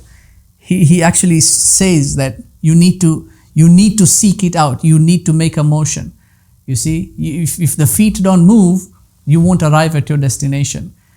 So, and this you can see it is in the prophetic nature as well. They went out, they ventured out, they sought out. In the past, in the traditional aspect, the scholars, they traveled to different parts of the Muslim world to seek out knowledge. They went and studied with so-and-so here, and then they journeyed, they went somewhere else, and they went and it was amazing. I mean, at that time, you didn't need visas and all these things. Now it's a lot more difficult and so much more, financially problematic to do that. But in the past, it was physically difficult, but it was generally easier comparatively. It's physically easier today, but there are a lot more obstacles along the way. But the idea of going out to seek out knowledge, to learn, is embedded deep into not just Islam, but into human nature. Even the Quran says, I think it's in Surah Al-Hajj, أَفَلَمْ يَسِيرُوا فِي الْأَرْضِ, will they not journey in the earth? Will they not travel? فَتَكُونَ لَهُمْ قُلُوبٌ يَعْقِلُونَ بِهَا أَوْ آذَانٌ يَسْمَعُونَ بِهَا. Will they not journey into the world and observe, look at everything? They have hearts with which to reason. They have ears with which to listen. فَإِنَّهَا لَا تَعْمَى الْأَبْصَارِ وَلَكِنْ تَعْمَى الْقُلُوبِ الَّتِي فِي الصُّدُورِ. It's not the eyes that are blind. It's the hearts that are blind, that are in their chest. The heart that sees is the heart of knowledge. It's the heart that seeks knowledge. Remember, knowledge is not a matter of reading things. It is not a matter of brain power. IQ does not determine whether or not you will acquire knowledge. IQ only determines how quickly you will be able to grasp, you will be able to get knowledge, how fast your brain can work. That's what IQ determines, not whether or not you'll be able to determine knowledge. It's the heart that acquires knowledge, because all throughout Ghazali, this text, he talks about ma'rifah. He doesn't talk about ilm. He mentions ilm here and there, but he talks about ma'rifah. The ultimate thing is ma'rifah. The initial point is ilm, and you can get that from books. No problem. You can have somebody, like you have professors who are like in Cambridge and all these secular universities studying Islamic studies. They can teach Aqidah better than most of these Mufti Maulanas that come out from the East. They can come and teach you Aqidah better than those guys. And you can't say that these people have ilm or ma'rifah, because if they had ma'rifah, they would be believers. Because the heart is sealed, you see. The prophets, this was in their fitrah. Before they received their nubuwah, they went out to just, because they already had this direct connection. In the Quran, I don't remember which ayah it is, but you will find, I think it's in Surah Baqarah. I'll find the ayah for you. The covenant that was made with the prophets. There was a covenant that was made with all of humanity, including the prophets, and then a special covenant made with prophets.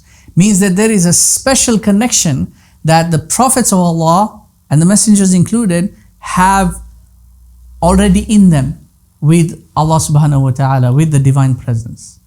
And in their nature, they would go out and seek. This is what the Prophet sallallahu alaihi wasallam was doing in the cave. He was cutting off the sensorial world.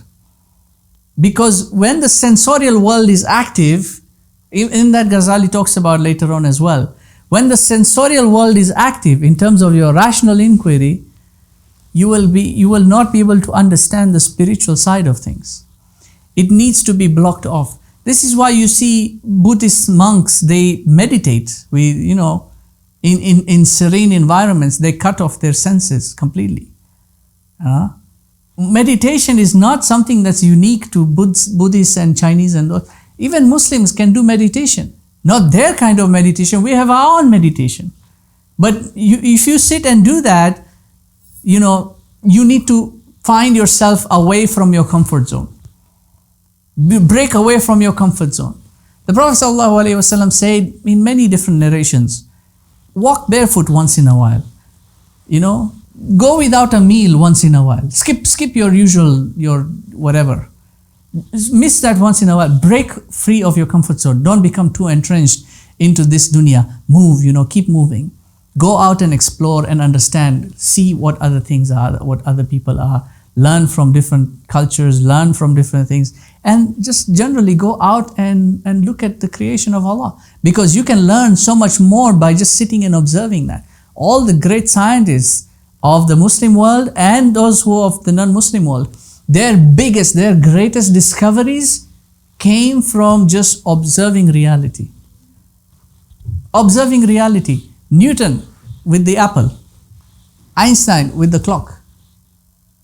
And the stars. Galileo with the stars. Just observing reality. It's a very good point actually that you raised.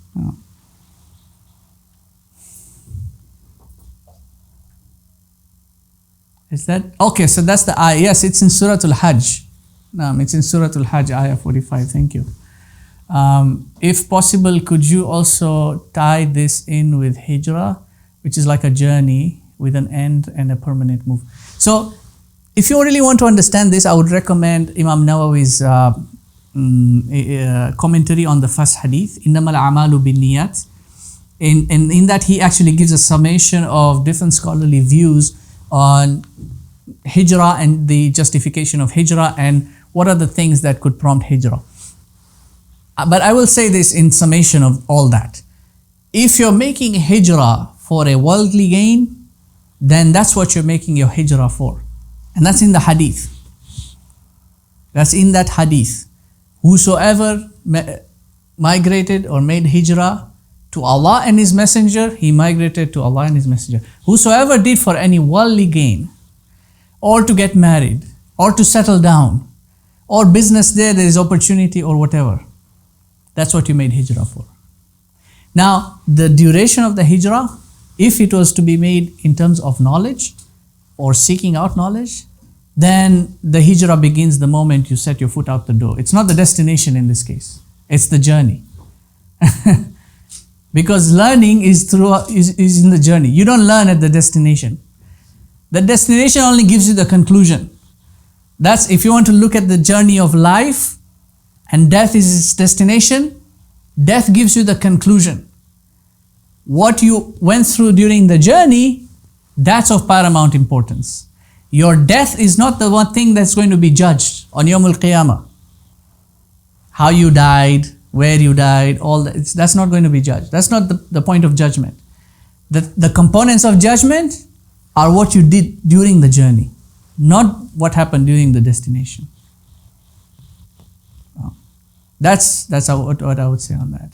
If you're making hijrah and you're making hijrah for the sake of knowledge, then let it be for the sake of knowledge and recognize that the moment you step out the door, your hijrah has begun. until you arrive at your destination. But if you do make hijrah, say for example, going to a certain place where the ulama are there, see, that's also a hijrah of seeking knowledge, right? So, you're going there to study with the ulama, so that's your intention, that's what you start with. Innamal a'malu bin niyat, that's what you start off with, and that's what you head out for, and that's what you go out to accomplish, inshallah. Oh yes, yeah, of course, for hijrah, for your children as well, yeah, of course. A lot of parents will do that. I mean, if they are sensible parents, make hijrah for the sake of their children and their children's education. Yeah, I did that. That was one of my intentions for coming to this country. It wasn't for because as far as my upbringing was concerned and my wife's, we already went through the early years of our education. It wasn't all the very best, but it wasn't the worst that it is right now. And being in the West, those who can see, understand the reality that is there. So we made the hijrah for that. That was our primary reason. It was to the upbringing of the children. And alhamdulillah, I would say, by far, whatever other difficulties we faced along the way, because hijrah is not an easy thing, but whatever other difficulties we faced along the way, this is the one thing, because again, innamal a'malu bin niyat, and each individual will get ma nawa, what they intended. So we alhamdulillah, we got what we intended, and seeing just a transformation in our children's outlook towards life, I'm trying to summarize. I don't want to take up too much time right now, but just seeing the transformation in the children so far up until now in the last few months has been fruitful to that extent. Yeah. So if you're also planning to do such a hijrah for your children's sake and for your children's knowledge, to bring them into an environment whereby they will be able to not just learn the proper way and learn, praiseworthy knowledge, but then through that process they will also have a sound upbringing, then that's a worthwhile hijrah. But anyway, this is a side topic. This is not a discussion on hijrah. But look at Imam Nawawi's commentary. I'm sure, the one I have is in Arabic, but I'm sure you can find a translation somewhere. That in the first hadith only, he explains to you the different categorizations of hijrah. Now, I hope I answered the question though. Mujahid. Was it Mujahid? Yes. Now, is anyone else? If not, we can end for tonight. Yes, you answered the question. No, okay. I do want to say because there's one question I destroyed them. Okay, Jazakallah. Okay. So if there's no other question, we can end for tonight. Is there anyone else? Anyone else? No. Yes, go ahead. Abu Talha. Now. Alaikum salam wa rahmatullah. So the question that I had was, as you were saying, in between that, Allah wants some for you, He is going to give you the understanding of the deen, right? But let's say let's take an example of an individual where you're standing and then you see both the ways as well. Like you see the understanding that's given to you, by Allah, the real understanding. I'm not talking about all the smoke screens and all the hoax and everything, but the real one. But then again, it's not that once you start getting it, it's you just slide right off on that straight path. You leave everything behind, and you become the true believer, and you go to the path of knowledge. No, sometimes it's not like that. Most of the times it probably is. But when it comes to an individual who's observing these both realities at the same time, and they know in their heart what is true and what is not, but then again, the pull from both of these worlds, or the both of these, I would say, magnets, how would a person deal with this situation? How would a person go and how would a person I'm not getting the word, but how would you go towards the knowledge that Allah has given you, or the understanding that Allah has given you, and leave the world behind? The world meaning everything from the understanding that Allah has given you, that you've understood, okay, this is what is pulling you down. It could be good, it could be bad, but eventually it could pull you down. So how do you deal with this situation mentally, emotionally, and from a perspective of the heart as well? So that's a good question, and inshallah that's actually what this course is about. the how do you actually come to that clarity? That's the word you're looking for, is how do you find the clarity? How do you find the clarity of what to do now? Because what to do will be imperative on the wisdom you will apply, and the wisdom will be contingent on the knowledge you have, and the knowledge will be contingent on your ability to acquire the knowledge. So the process of knowing is what you're actually asking about. How do you know which step to take next? And that's what the alchemy is about in any case. I mean, it's a lot more difficult to apply it in our age and time, but it can be applicable. Because we're also now, we need to factor in the eschatology of it. Because we're in an age whereby the eschatology cannot be denied. And the intensity of fitna, the amount of trials and tribulations that you have to go through, are much more pronounced. So it makes it a lot more difficult than simple concept, okay, I just need to do this and everything gets done. It's very difficult. There's a lot more intellective power that will be required to really filter out, okay, this is what I have seen as what I need to do. But then I've got this and then this and then this and this problem. And I still need to work them out. Part of it is necessary and part of it is holding me down, like you said, you see. So a lot of people have that issue. I'll just, for a quick example, people are stuck with purchasing a home, for example. Right? I know we had the same issue, my wife and I, because we were at a junction whereby we couldn't afford renting. We couldn't afford it on a monthly budget. We couldn't afford it. And the only other option, otherwise it was out on the street in the middle of winter at minus 20 degrees. The only other option ahead was to purchase a house. Now you can't purchase a house in North America unless you're a millionaire without a mortgage. And that's the reality we were faced with. But alhamdulillah, we worked it out and we were able to, make our hijrah. Because here's the thing, once you understand the religion, once you understand the deen, you'll always find a solution. That's what yufaqihu fi deen means. Man yuridillahu khayran yufaqihu fi deen. Whoever Allah intends khair for them, gives them an understanding of the deen, so that what they then do, the solution is a halal solution. You see, as long as you have faith in Him. Yes. But you need to have cultivated there are certain requisites within you internally that need to have been cultivated first. That means that your intellection should be in its place. Your concupiscence should be in its place. Your soul should have an internal harmonization so that your heart can have the clarity to receive that solution.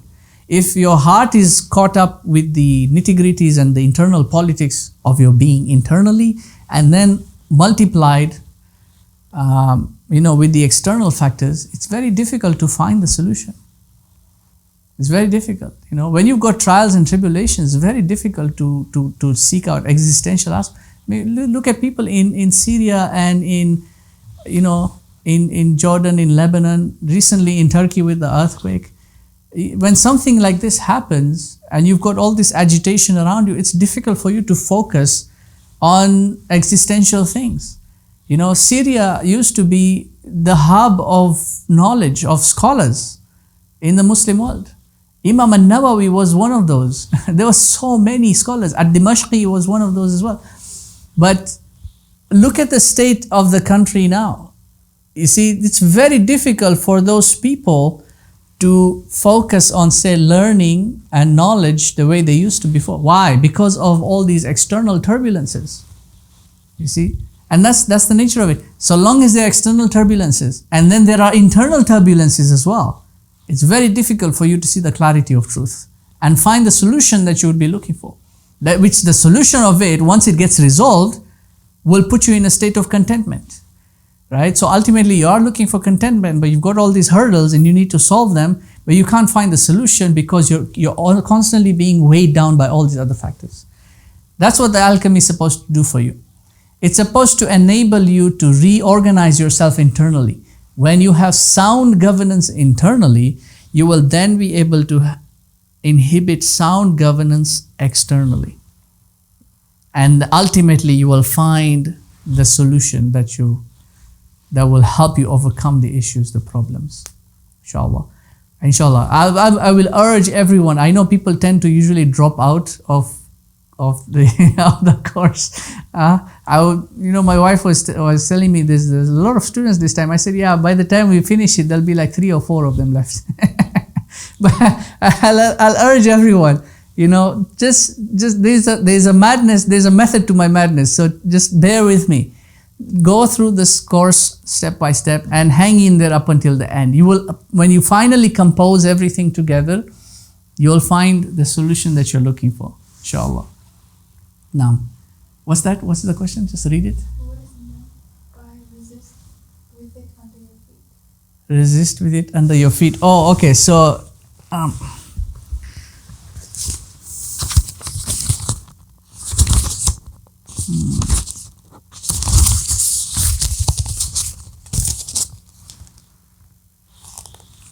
So it is the line that he says, وَتَجْعَلْ إِهْدَى. This is on page 5 of the document, of the text that I gave you.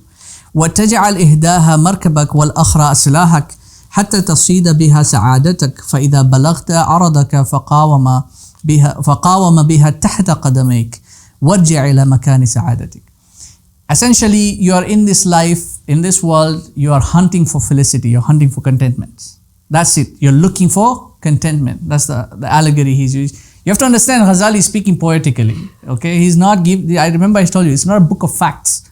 It's not giving you facts. It's not telling you do A, B, C, D and then let it sit in the oven for 20 minutes and then you'll have your happiness. It's not that. He's speaking philosophically, he's speaking with spiritual language and he's trying to elocute it. He's trying to articulate it with eloquence. So you want to make one of them your riding beast and the other one your weapon. Your riding beast is your concupiscence so that it can carry you because you need nourishment. Remember what Abu Zaid said, the human being needs his body and his soul for the longevity of his life. Otherwise you will die. So your journey gets cut short sooner. And make the other one your weapon. This is your irascible, your defense force. Make this one your weapon. And then use both. Be the hunter now. Go out and hunt your felicity. When you capture it, when you capture your felicity, when you find that moment of stability, that soundness that you were looking for, he's saying just like how when you capture your hunt, you put it under your foot and you make sure it stays there. Otherwise it will escape. Right? That's essentially what it means. When you find your contentment, you need to maintain it. That's what also Abu Zaid said in that. When you have sound health, sound mental health, you need to maintain your health. You see, when there's an issue, you need to know how to deal with that issue so that you can then return back to that soundness that you were in. That's what it means essentially. What's the other one?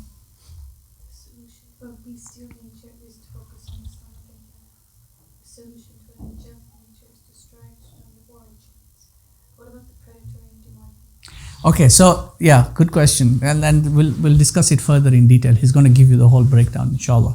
So the solution to the bestial nature, of overcoming the bestial nature, is to control or regulate your stomach and your genitals. And in the Ihya Ulumuddin, he's got a specific book on breaking the two desires, which are the stomach and the genitals. The solution to the angelic nature is to strive to know your origins, because that's your origin, the angelic essence. And your origin is the divine presence. That's where you come from. So that's what you want to seek out 4.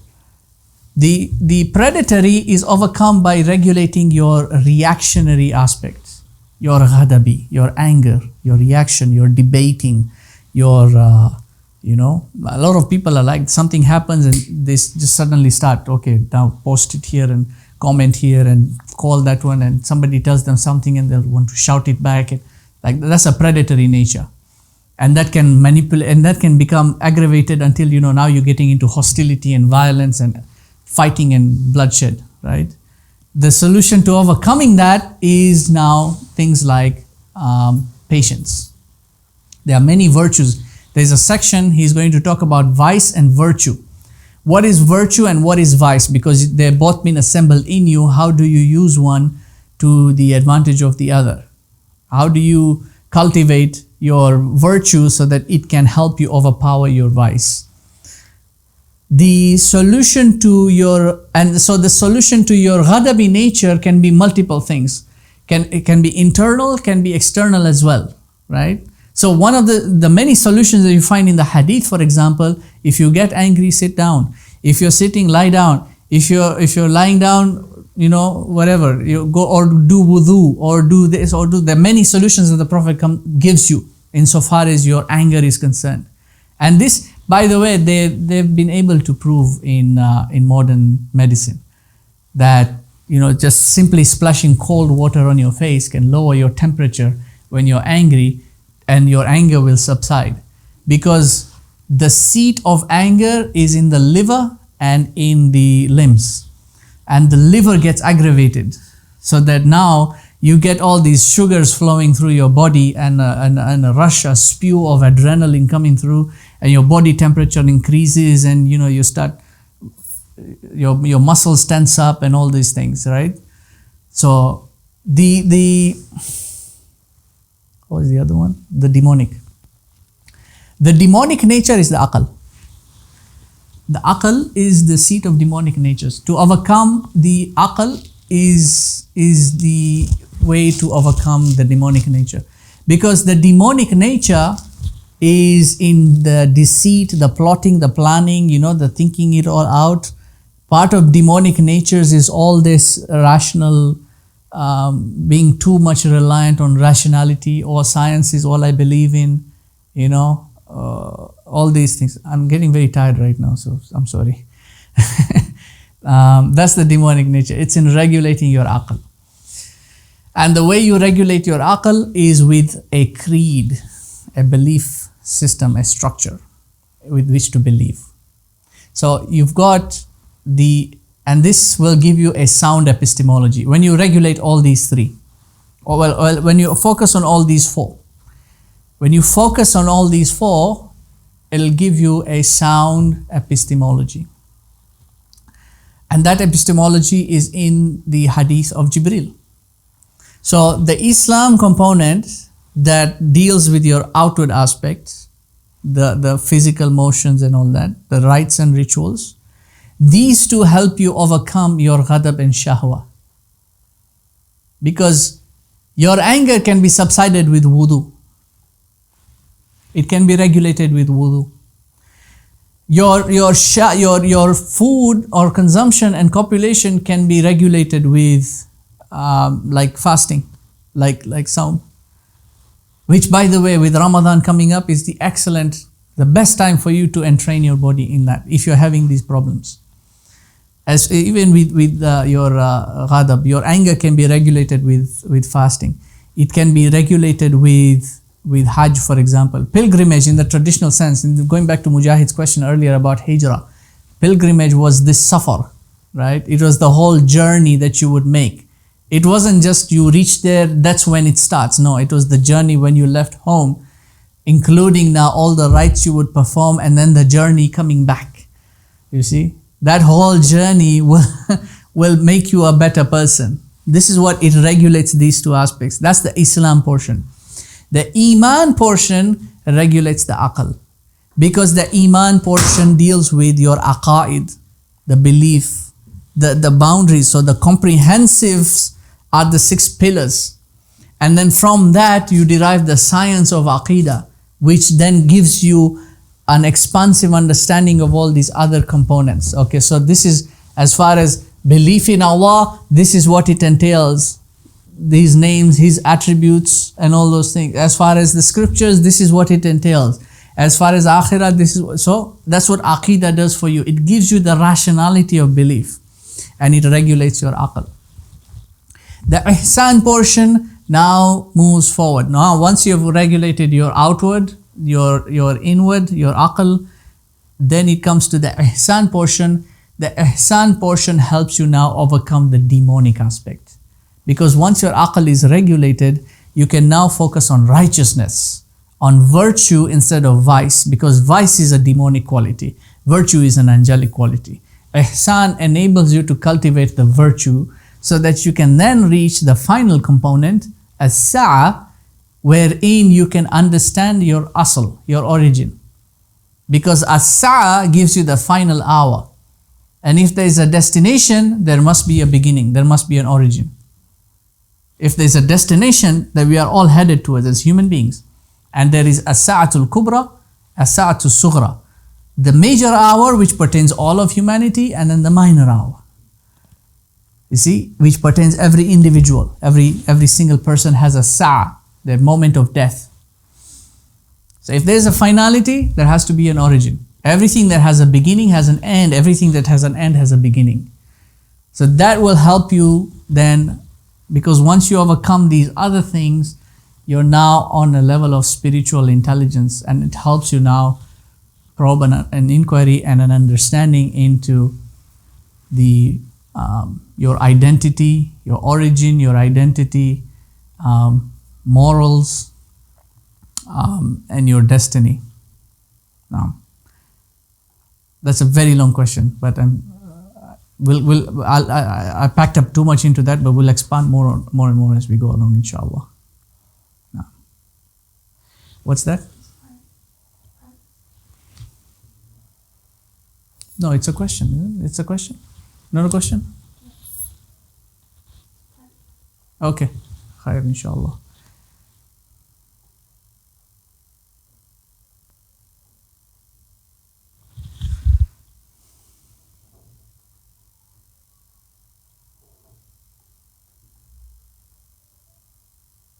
Okay, I probably won't be able to respond to that, because once the chat is closed, if you want to send, like if it's not a question that's class related, you can send me a message on the Telegram group, because once this chat closes, once the Zoom closes, the chat will disappear. So I won't be able to respond to that, inshallah. So if it's a personal message, better you send it to the Telegram thing. This is for those who are on the Zoom, inshallah. No, it's fine. So it's a private message, right? Okay, leave it. Yeah, it's fine. It's a private message. Okay, so if there's no other question, inshallah, we can end for tonight. Jazakallah. سبحانك وبحمدك نشهد أن لا إله إلا أنت نستغفرك ونتوب إليك ربنا تقبل منا إنك أنت السميع العليم وتب علينا يا مولانا إنك أنت التواب الرحيم برحمتك يا أرحم الراحمين بارك الله فيكم والسلام عليكم ورحمة الله وبركاته جزاك الله خيرا Inshallah, I'll see everyone next week. Jazakallah. Now.